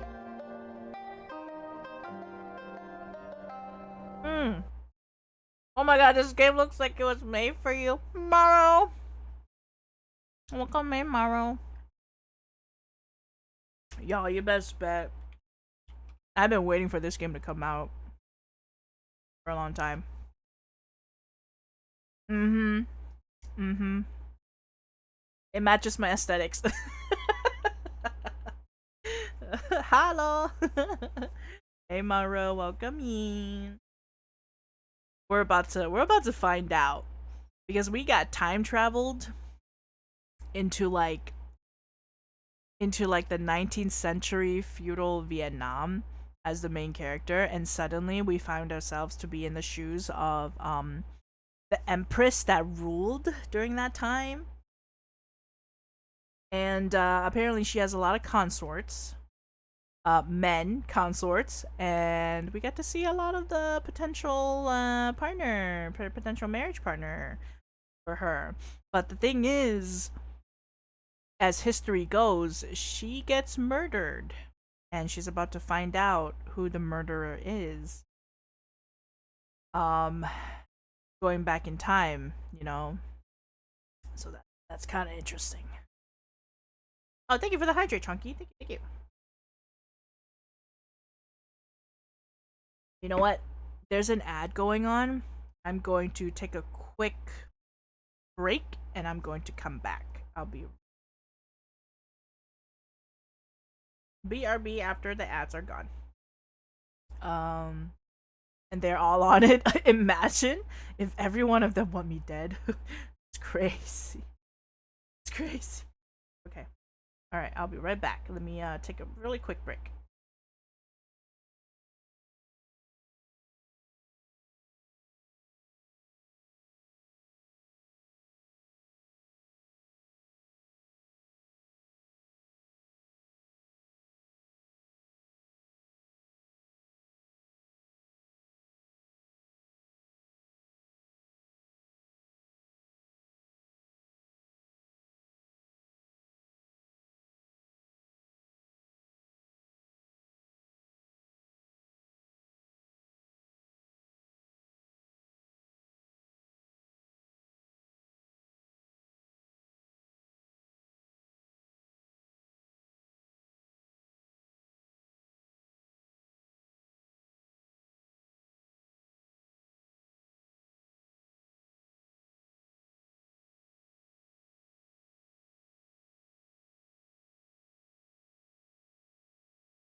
I am back. Thank you for the wait.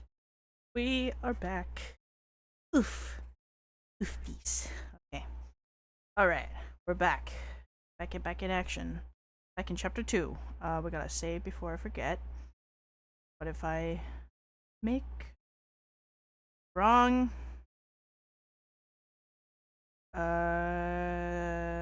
decision? Alright, let's get to chapter 2. Ooh, to my Empress. The scent of pages, a fragrance so divine, ignited a passion that would forever shine. The soft rustle of paper, a gentle caress, echoing the tenderness our hearts possess. Oh my god, this love letter is so poetic. May 27th, 1845, 218 days till the murder. We're counting down our days, guys. Just counting down our days. I wake as the first rays of the sun gently brush against the horizon. Air is crisp and alive with the songs of birds echoing outside the window. As soon as I step out of my chamber, the first thing my eyes laid on is the back of a familiar figure dressed in white. Tung is leaning on the rail of the balcony. I'm not sure how long he has been waiting for me. Greetings, Your Majesty. Are you ready to attend the court today? I sigh and give him a nod. Do I even have a choice? Air hangs stagnant, like a forgotten attic, when Tung and I stride along the long corridor towards the courtroom. There's no sound except our rhythmic footsteps pounding on the hardwood floor. Through the corner of my eyes, I steal a glance at him.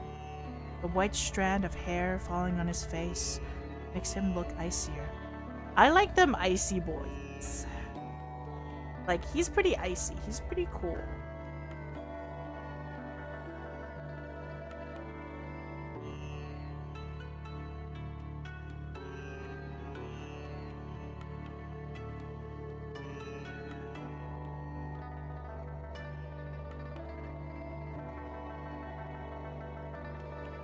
Making sure my mom came back. Okay.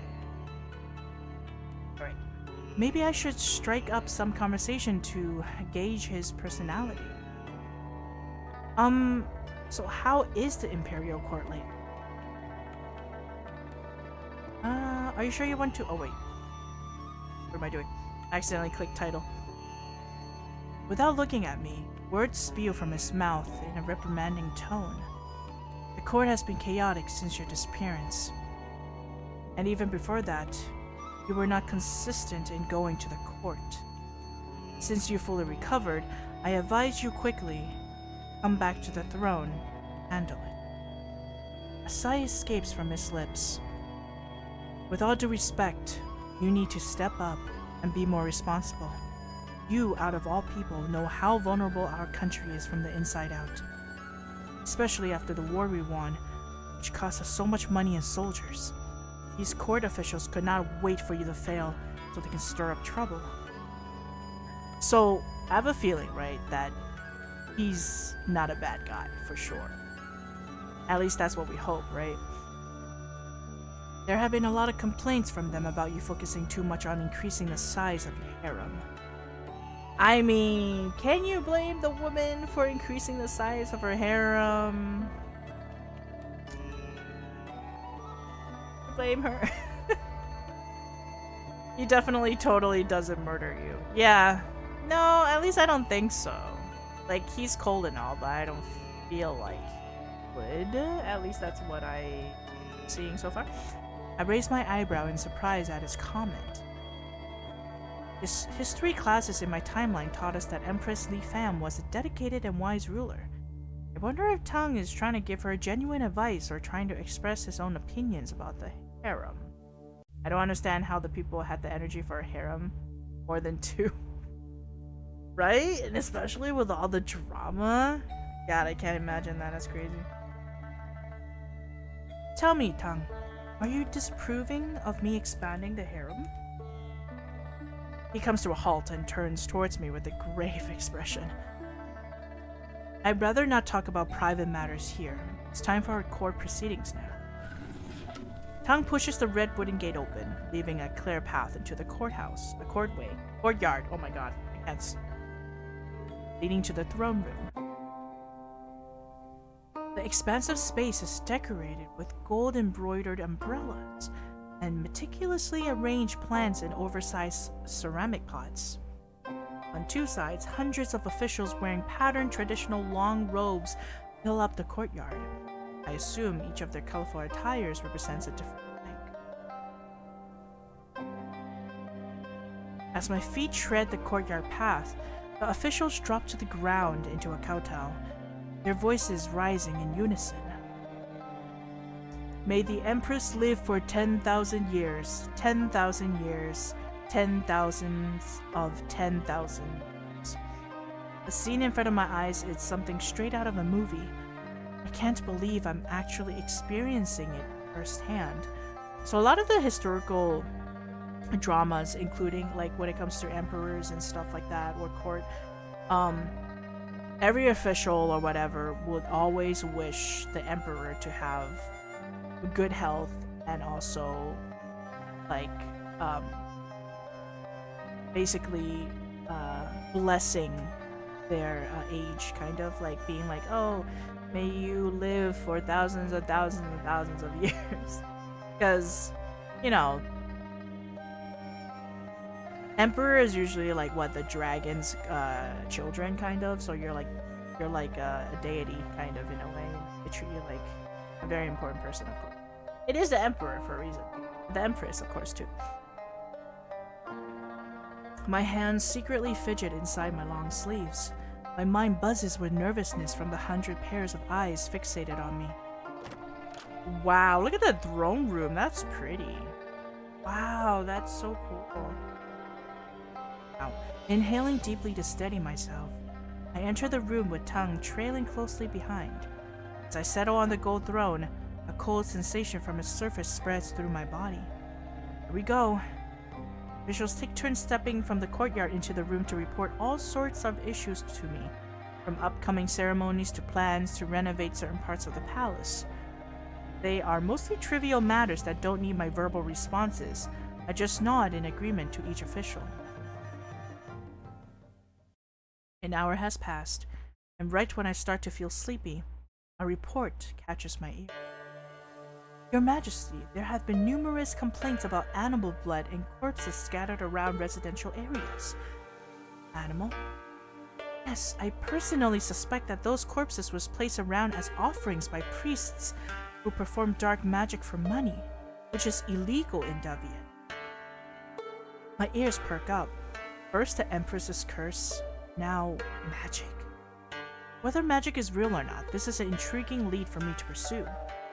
But perhaps I shouldn't ask too many questions about how magic works right now in front of these officials. It might raise suspicion about my identity. Tang sent out more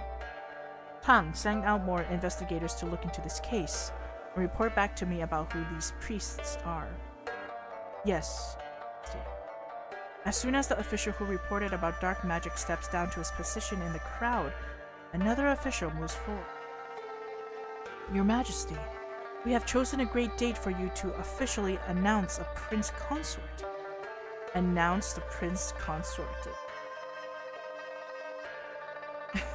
What's that supposed to be cool? I quickly steal a glance at Tang, noticing his eyebrows now crunched up into a knot. His gaze avoids mine. He's clearly, really annoyed by this for some reason.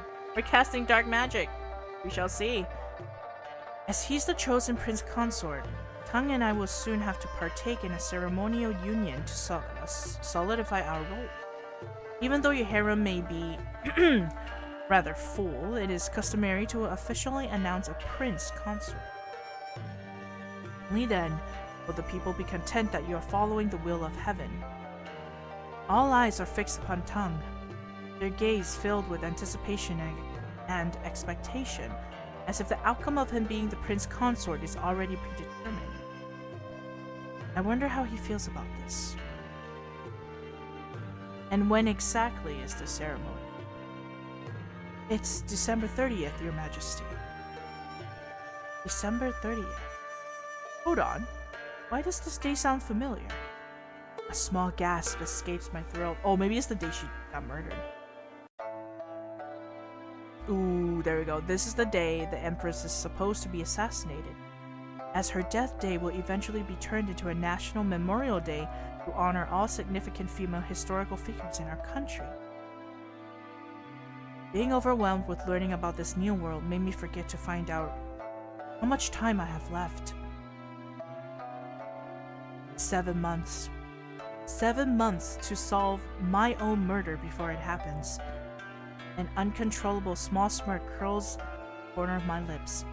I am confident that I can do it. The officials go on reporting more issues to me for another hour. After this court is adjourned, they slowly leave the hall one by one. As Tang is about to leave, I stop him. I've decided that I need someone to help fill me in with knowledge about magic. There's no one more suitable than Tang to assist me. Tang, don't leave just yet. I need your help with something. Yes, Your Majesty? I need you to advise me on something. Tang's eyes scrutinize me under the soft light of the lantern next to us. Advise? The thing is, I hit my head pretty hard when I disappeared, and I forgot what happened during those 3 days. And I also forgot about a lot of courtly knowledge and etiquette. I pursue my lips, trying to sound convincing. I believe no one is closer to me or more capable of helping me sharpen my knowledge of political matters than you are. Tang tilts his head with squinted eyes. This is the first time you seem interested in your court affairs, Your Majesty. Clears his throat. I suppose I can help. What do you want to know? He seems alright. He seems safe, you know what I mean? Like, I feel safe around him, type of way. I want to learn more about magic. Earlier, the court officials reported black magic being used in the capital. I want to fully understand the issue. I'm glad to hear that you are taking this matter seriously. And I think I can help you, as one of my relatives is a priest and owns a temple. White hair bias? For sure. You know what? I do like them white hair 2D characters, you know what I'm saying? White hair bias. However, it will take more than a couple of hours to go over everything I know. We will meet in the library. At 5. Yes, sir. He says sternly before striding away, not looking at the prince. Following a taxing and wearisome afternoon, shifting through the court's officials' complaints, I head to the library as I promised Tang. With a wrinkled forehead while walking, I ponder over the next question. Is magic real? While I'm skeptical about the existence of magic in this world, I'm not dismissing it entirely just yet. Regardless, I'm determined to get to the bottom of this mystery soon enough. A stern voice breaks the air right when I step one foot into the library. Greetings, Your Majesty. I didn't think you would come. Narrowing my eyes, I wonder, what does he mean? I close the door behind me, finding my seat as Tang takes his place across from the table from me. Your Majesty, what do you want to know? I want to know about people's beliefs and magic practices in Daviet. Under the soft glow of dimly lit lanterns, Tang begins to speak, his gaze meandering across the table, avoiding direct eye contact with me, just as before. Okay, so now I'm starting to think about why he's not having eye contacts with us for some reason. What if he has something to do with us disappearing in those 3 days? And because of that, he is surprised to see us back and doesn't want to meet our gaze, doesn't want to have eye contact. Because he is guilty of something. Either that, or he's really that type of person to just not really look at you when they talk. You know what I mean? So he could also be very suspicious as well. For thousands of years, our people have faithfully followed the special rituals of honoring our ancestors and showing great respect for certain gods and goddesses. These beliefs are deeply rooted in our understanding of Taoism, along with elements of Confucianism, Buddhism, and local customs. Can I observe magic? It is believed that the manifestations of magic are not immediate, but rather subtle, outcomes of certain actions that activate its hidden forces behind the scenes. For instance, through the act of praying to our ancestors or invoking the favor of specific gods, we can beseech for blessings such as good fortune, abundance, or well-being. So this belief system is exactly the same as modern beliefs. It's going to be challenging to provide concrete evidence for the existence of magic when it cannot be observed directly. As someone who is skeptical, I only believe in things that can be proven scientifically. So can I practice this so-called magic? Tongue shakes his head lightly. The practice of magic is not accessible to all.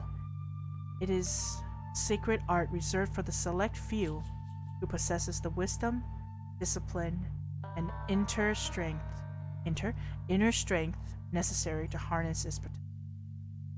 These individuals, often priests or monks, undergo rigorous training and spiritual cultivation.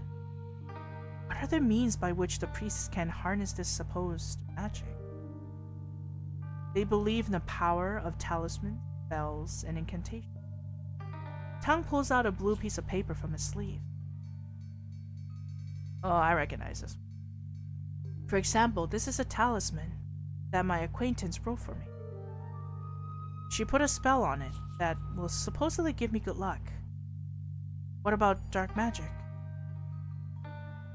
In order to invoke a spell, offerings must be presented to the gods, often in the form of benevolent acts performed by humans. These acts may include releasing a fish back into the water, making food or monetary offerings at temples, or praying. However, good gods are not the only ones who can accept offerings. Demons and corrupted gods can receive offers and grant wishes too, but they come with much higher prices. And these spells can be accessed through the practice of dark magic. Demons and corrupted gods. Just as yin and yang coexist in harmony, the forces of good and evil also exist side by side. While some individuals seek blessings such as health and wealth, there are others who harbor more sinister intentions, wishing to cause harm to others. The animal corpses we found on the streets were for this exact purpose. Sigh.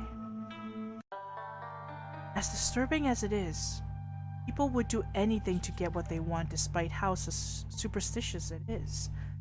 The only reason why I'm curious about magic in the first place is perhaps it can explain my time travel. Do you know if there's a spell that can let someone travel through time and space? Travel through time and space? I must admit, I have never come across such a concept before. Do you want to know about it? I clear my throat, trying to be vague. Oh, it's just a passing thought. Considering that people can request things like longevity or good fortune, I was wondering if it would be possible for someone to ask for the ability to physically teleport or access other dimensions. I'm afraid I cannot provide much insight on that matter. Our kingdom hasn't heard about any instance of dark magic being practiced until recently. Do you know any priest I can find to get an answer? Royal priest Bui Ning might know about it. Priest Bui? He raises his eyebrows at me. Yes, Did you forget about him too? He is the one who took care of magic and rituals in the palace for the last 10 years. Also, our childhood friend. Oh, that's awkward. Okay. Oh. Is your head still hurting? Tung's gaze briefly meets mine before he averts his eyes. Yeah. Thanks for asking. I'm feeling a little bit better now, although there are still moments where my memories become a bit hazy. I appreciate you filling in the missing information for me. I work a hard swallow in my throat. How long can I keep using this excuse that some of my memories are lost due to the fall before I expose myself? Please, let the royal doctors know anytime you are still in pain. Even with carrying words, Tung's voice still icy cold. For Priest Bui, you can find him in the royal altar when he gets back. He's currently out of the capital to collect herbs on the mountain. In the meantime, if you want to learn more about magic, there are a couple of books in this library that might benefit you. We begin our search for the books as suggested by Tung. We decide to divide and conquer, with each of us taking responsibility for searching a specific corner of the library. I sigh as I take in the sheer amount of books in this library. It will take a while to look through them. I start looking row by row, shelf by shelf, section by section. After searching for what feels like forever, I rub my aching back as I look up. Okay, the only section I haven't searched is up there. Swiftly, I push myself on the wooden ladder, step by step, until I reach the top. My eyes dart around the top rows. In the dim light of the library, I have to squint hard to scan through the cover of each book. Perhaps it's on the top row. I raise my body up in a tiptoe, trying to peek at the row of books on top, when suddenly, my feet jolt. Her feet jolt! Oh no. A loud crack like a branch snapping underneath my slippers. In a millisecond, the wood surface below my feet splits apart. Wow. What are the coincidence that what a coinky dink that the ladder suddenly does that. I'm pretty sure they use really good wood for something in the library. I doubt it. I doubt it's her weight because she's only a little tiny, so I feel like, why is it so the coinky dink, eh? What a coinky dink. Uh-oh. My fingers slip away from the braille I'm holding to. My feet stumble backwards. I close my eyes. My heart crashes against my ribcage as I realize I am about to hit the ground hard. But just as I brace for impact, my back slightly recoils as it falls into something soft. No. Someone. Are you alright, Your Majesty? Oh my god, this... Are you about to dance or something? Y'all... They're about to dance. Why does she look like... Why does she look like she's... And then he's look like he's... This tension going on here, bro. As I look up, I find myself staring directly into Tung's eyes. Oh snap. Desiree, welcome in! We're doing good. How are you doing? How you doing? Happy Friday. Happy Friday. Good to see you. What is going on? They got some tension going on. I can feel his warm breath on me. Strong arms are still holding me securely. I nod slowly, can't help but notice how close we are, and how his cold but piercing gaze lingers on my face. Well, we know who's getting the special scenes first. Indeed.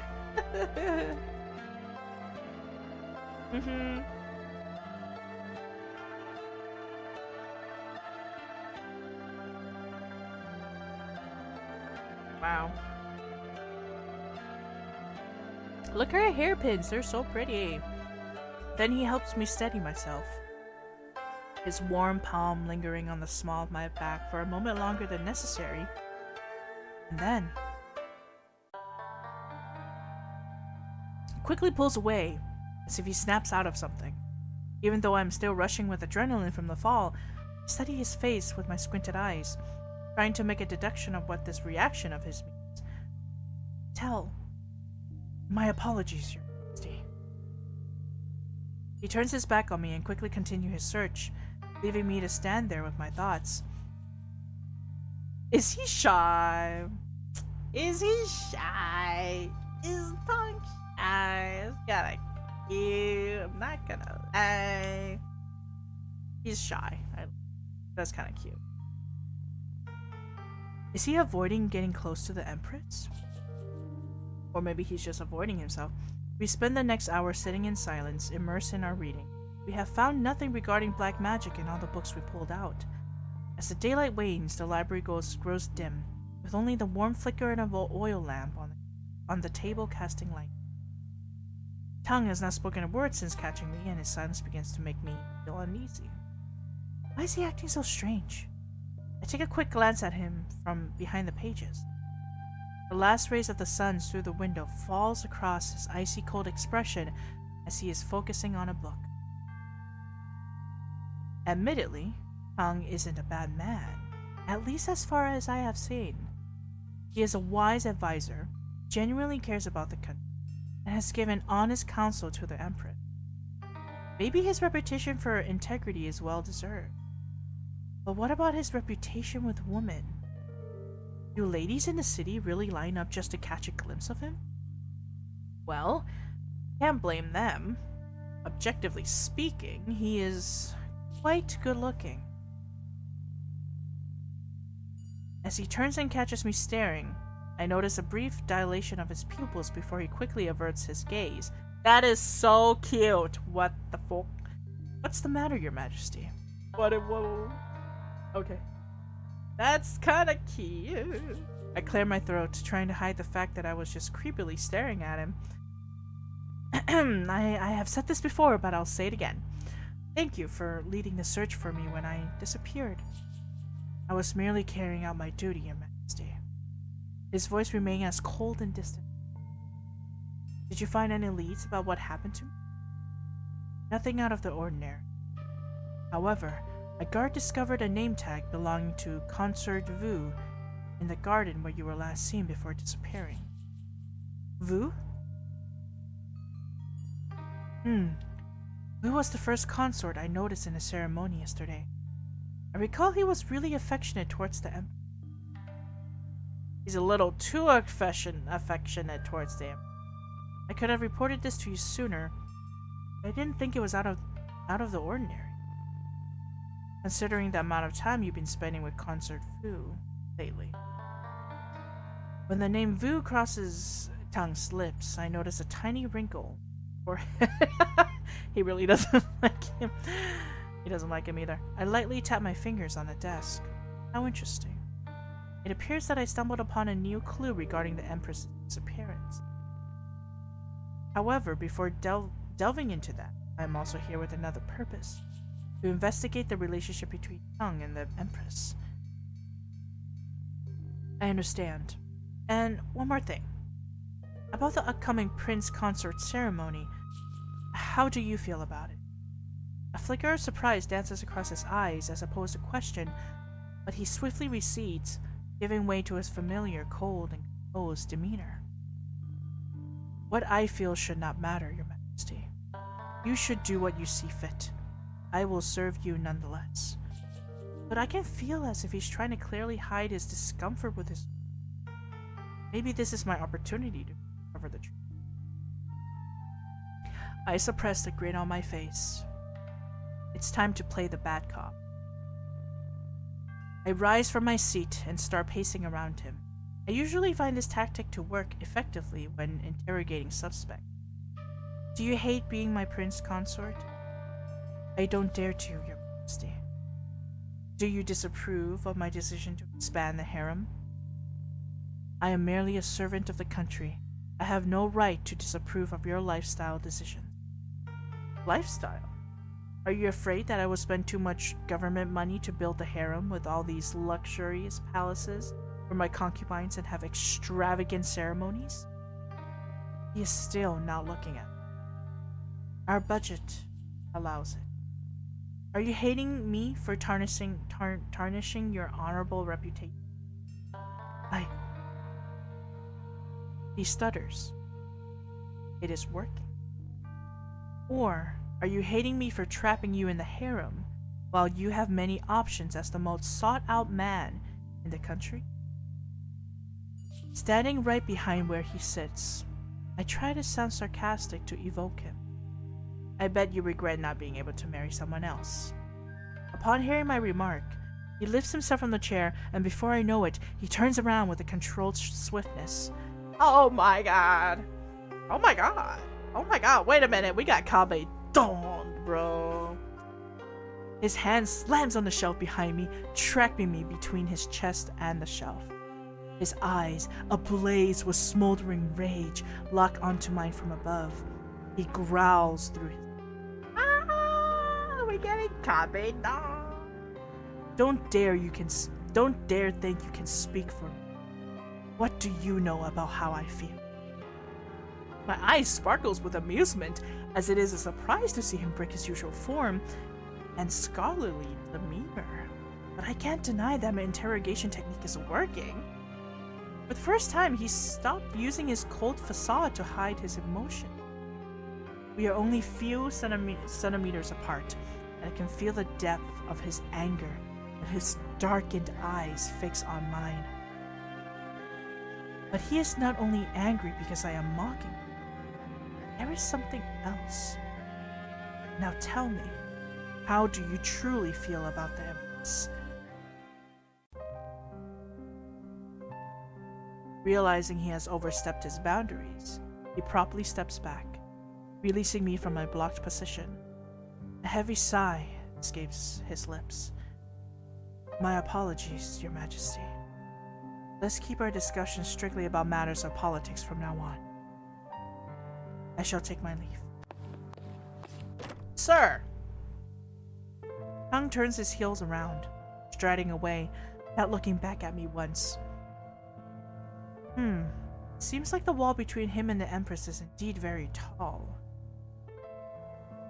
Popping one arm on the library desk to support my cheek, I sink deep into contemplation. Such a lazy day? Lazy days are great sometimes. Today I don't feel like doing anything. I just wanna lay in my bed.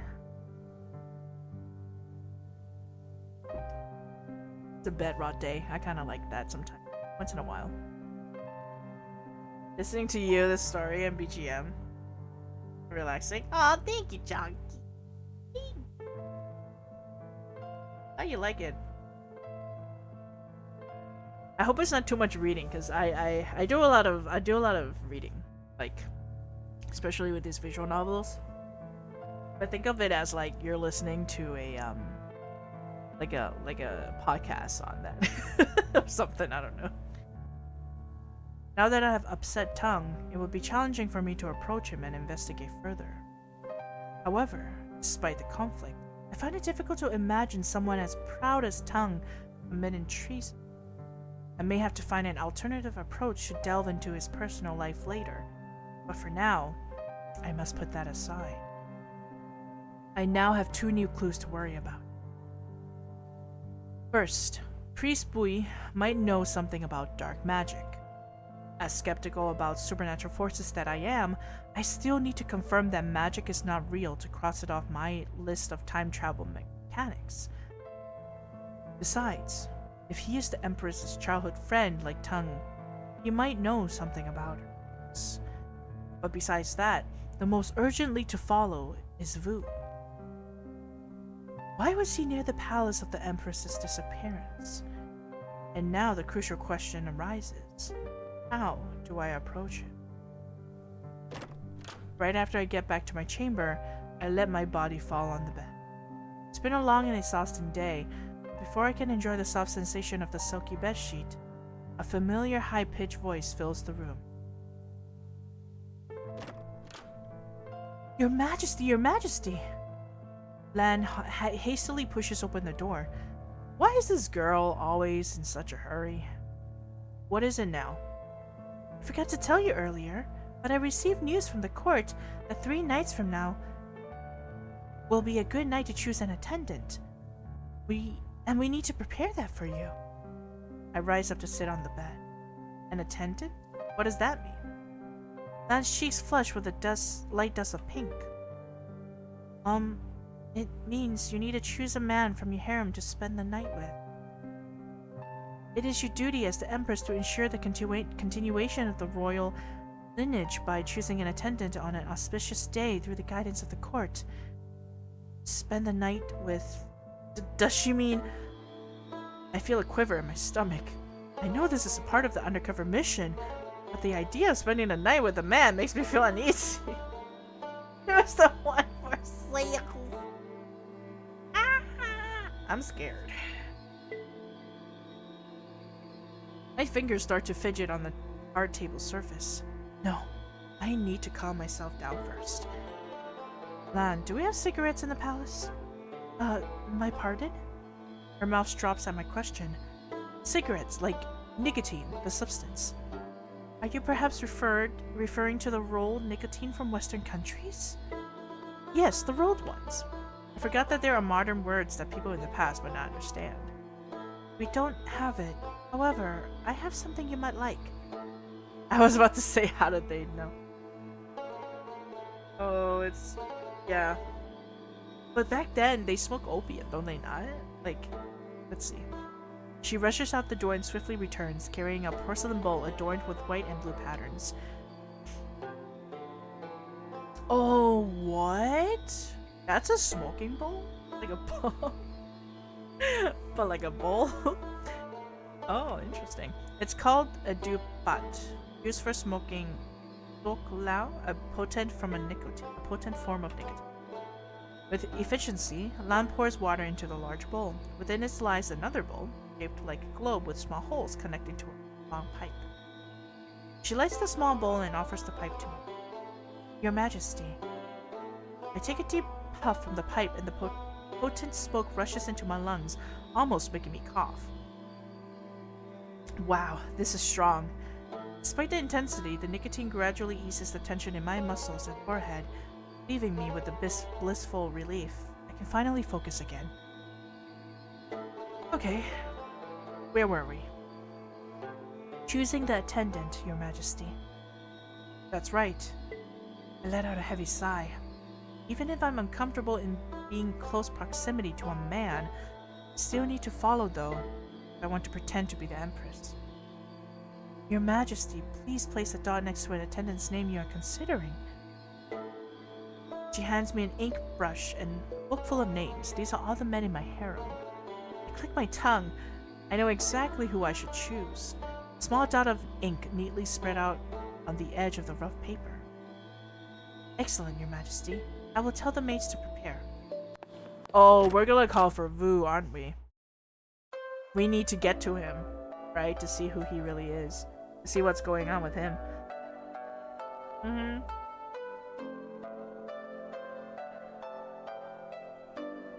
She swiftly leaves the room, leaving me alone. In the tranquility of the silent night, I sigh as my skin takes in the comfort of the blanket wrapped around me. My nostrils savor the lingering scent of the tobacco smoke from earlier. The smell of burning tobacco makes me think of my aunt.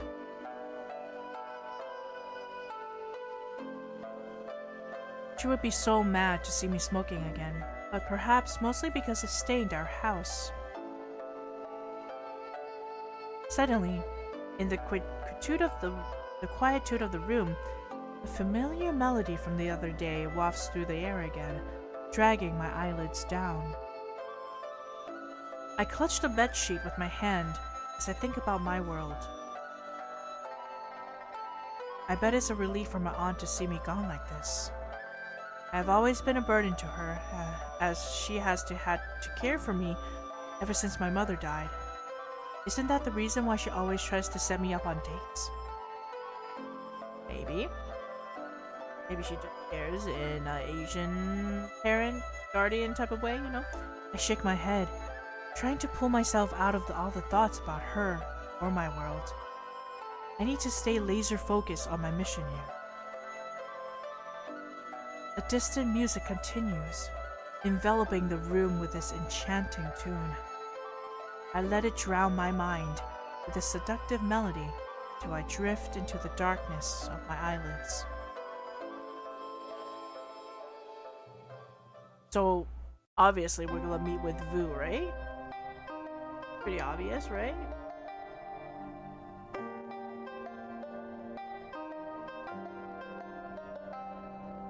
We're in chapter 3. I think it's a great start so far. Let's save this.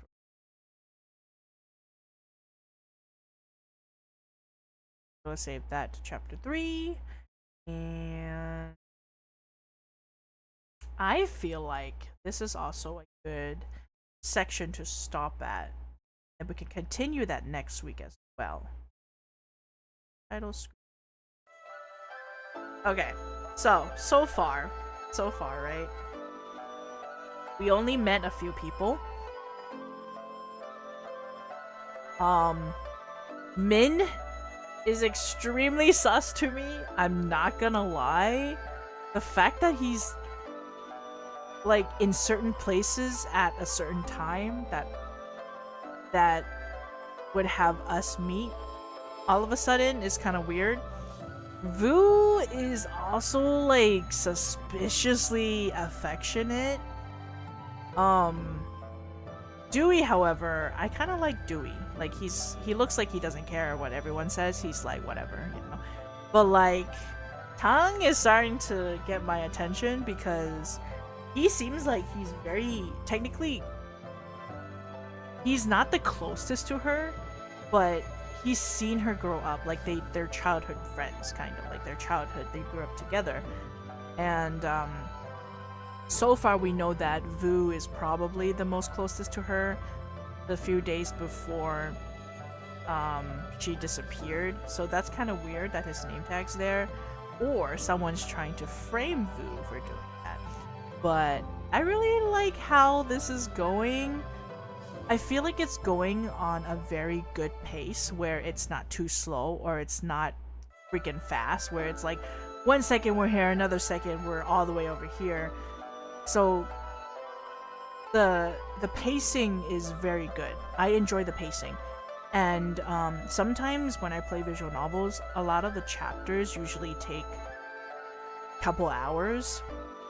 The chapters in here feels like a very good timing. It's like an hour to 30 minutes. A 30 minutes to an hour type of way. Feels like I'm going through the story pretty well. Not only that, but I really love the way the game developer, the way she scripted everything is very detailed. Very I love the style that she writes in.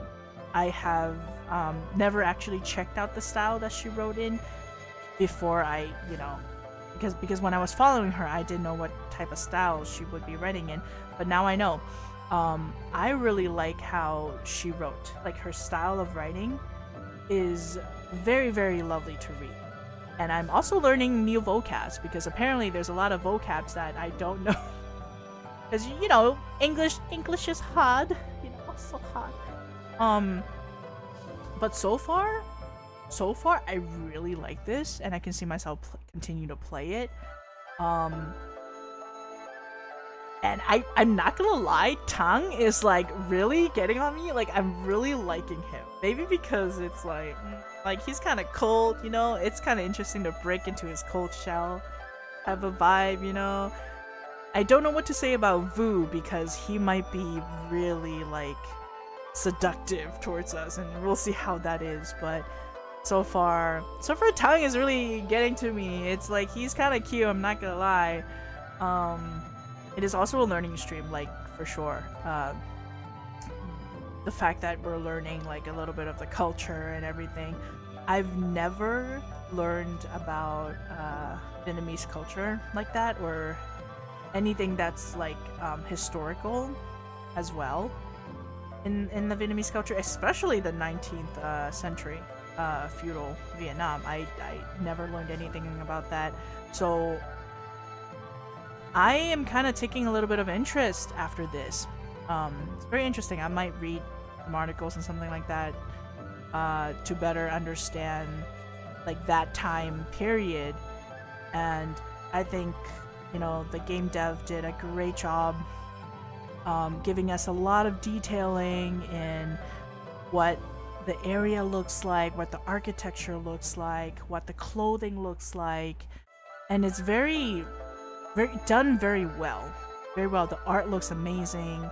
The aesthetic of the whole thing so far, like the whole game so far, every single asset is very lovely. Um, I love the simplicity of the design of certain like text boxes and even like the part where it's like chapter or prologue and stuff like that that's showing. I love the aesthetic of that. The style is really nice. I only ever heard of War Vietnam, to be honest. Right? Like there's not much games that are covering more of this part of the historical part of Vietnam, right? So this is very, very interesting, and I'm so glad that I came upon the game dev on TikTok. I was following her, and you know, every week I would see her post her kind of like her progress, and it's so cool to see it come together like this. So I am very, very excited to watch it next week. I mean, to play this game next week as well. Maybe before we start the maybe before Wednesday or something like that, like Tuesday evening after my work and all, should be able to play it again. And then of course we have our VTuber SummerSlam next week, the June 26th at 2 p.m. PST. Vanilla will be doing it alongside with Morrow, so I hope to catch you guys there. And yeah, just keep Twitter open. We have all the information there, so hope to see you there soon. All right, so yeah, exactly. All right. Go over here real quick.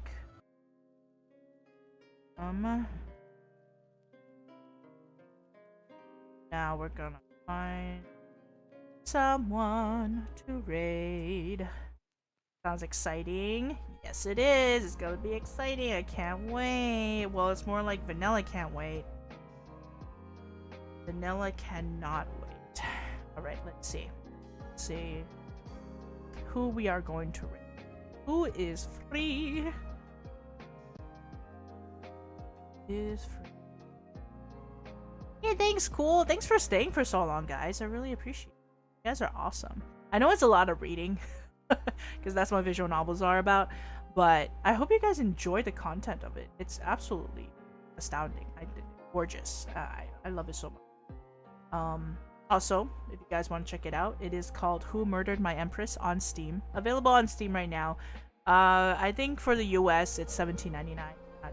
It's really affordable. I absolutely love it. Go give the game dev some love, and if you want to follow their Twitter as well and their TikTok, they're basically called Little Snake Dev, so you'll find them there.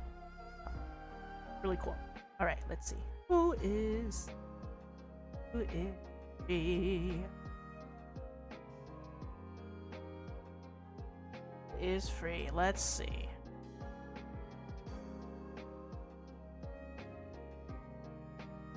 Oh, you know, Cybeer. I haven't chatted with Cybeer for so long. Let's say hi to Cybeer. Let's say hi to him. Oh, and he's playing D&D. That's so cool. He's playing D&D with friends. All right, let's check him out. Let's check him out. Let's say hi to him. We'll do Choco Spooder raid as per usual.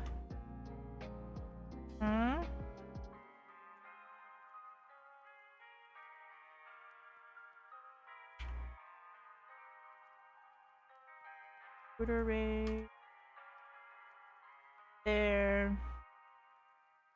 There is doing a D&D session with friends. Yeah, I'm excited to see what kind of D&D doing.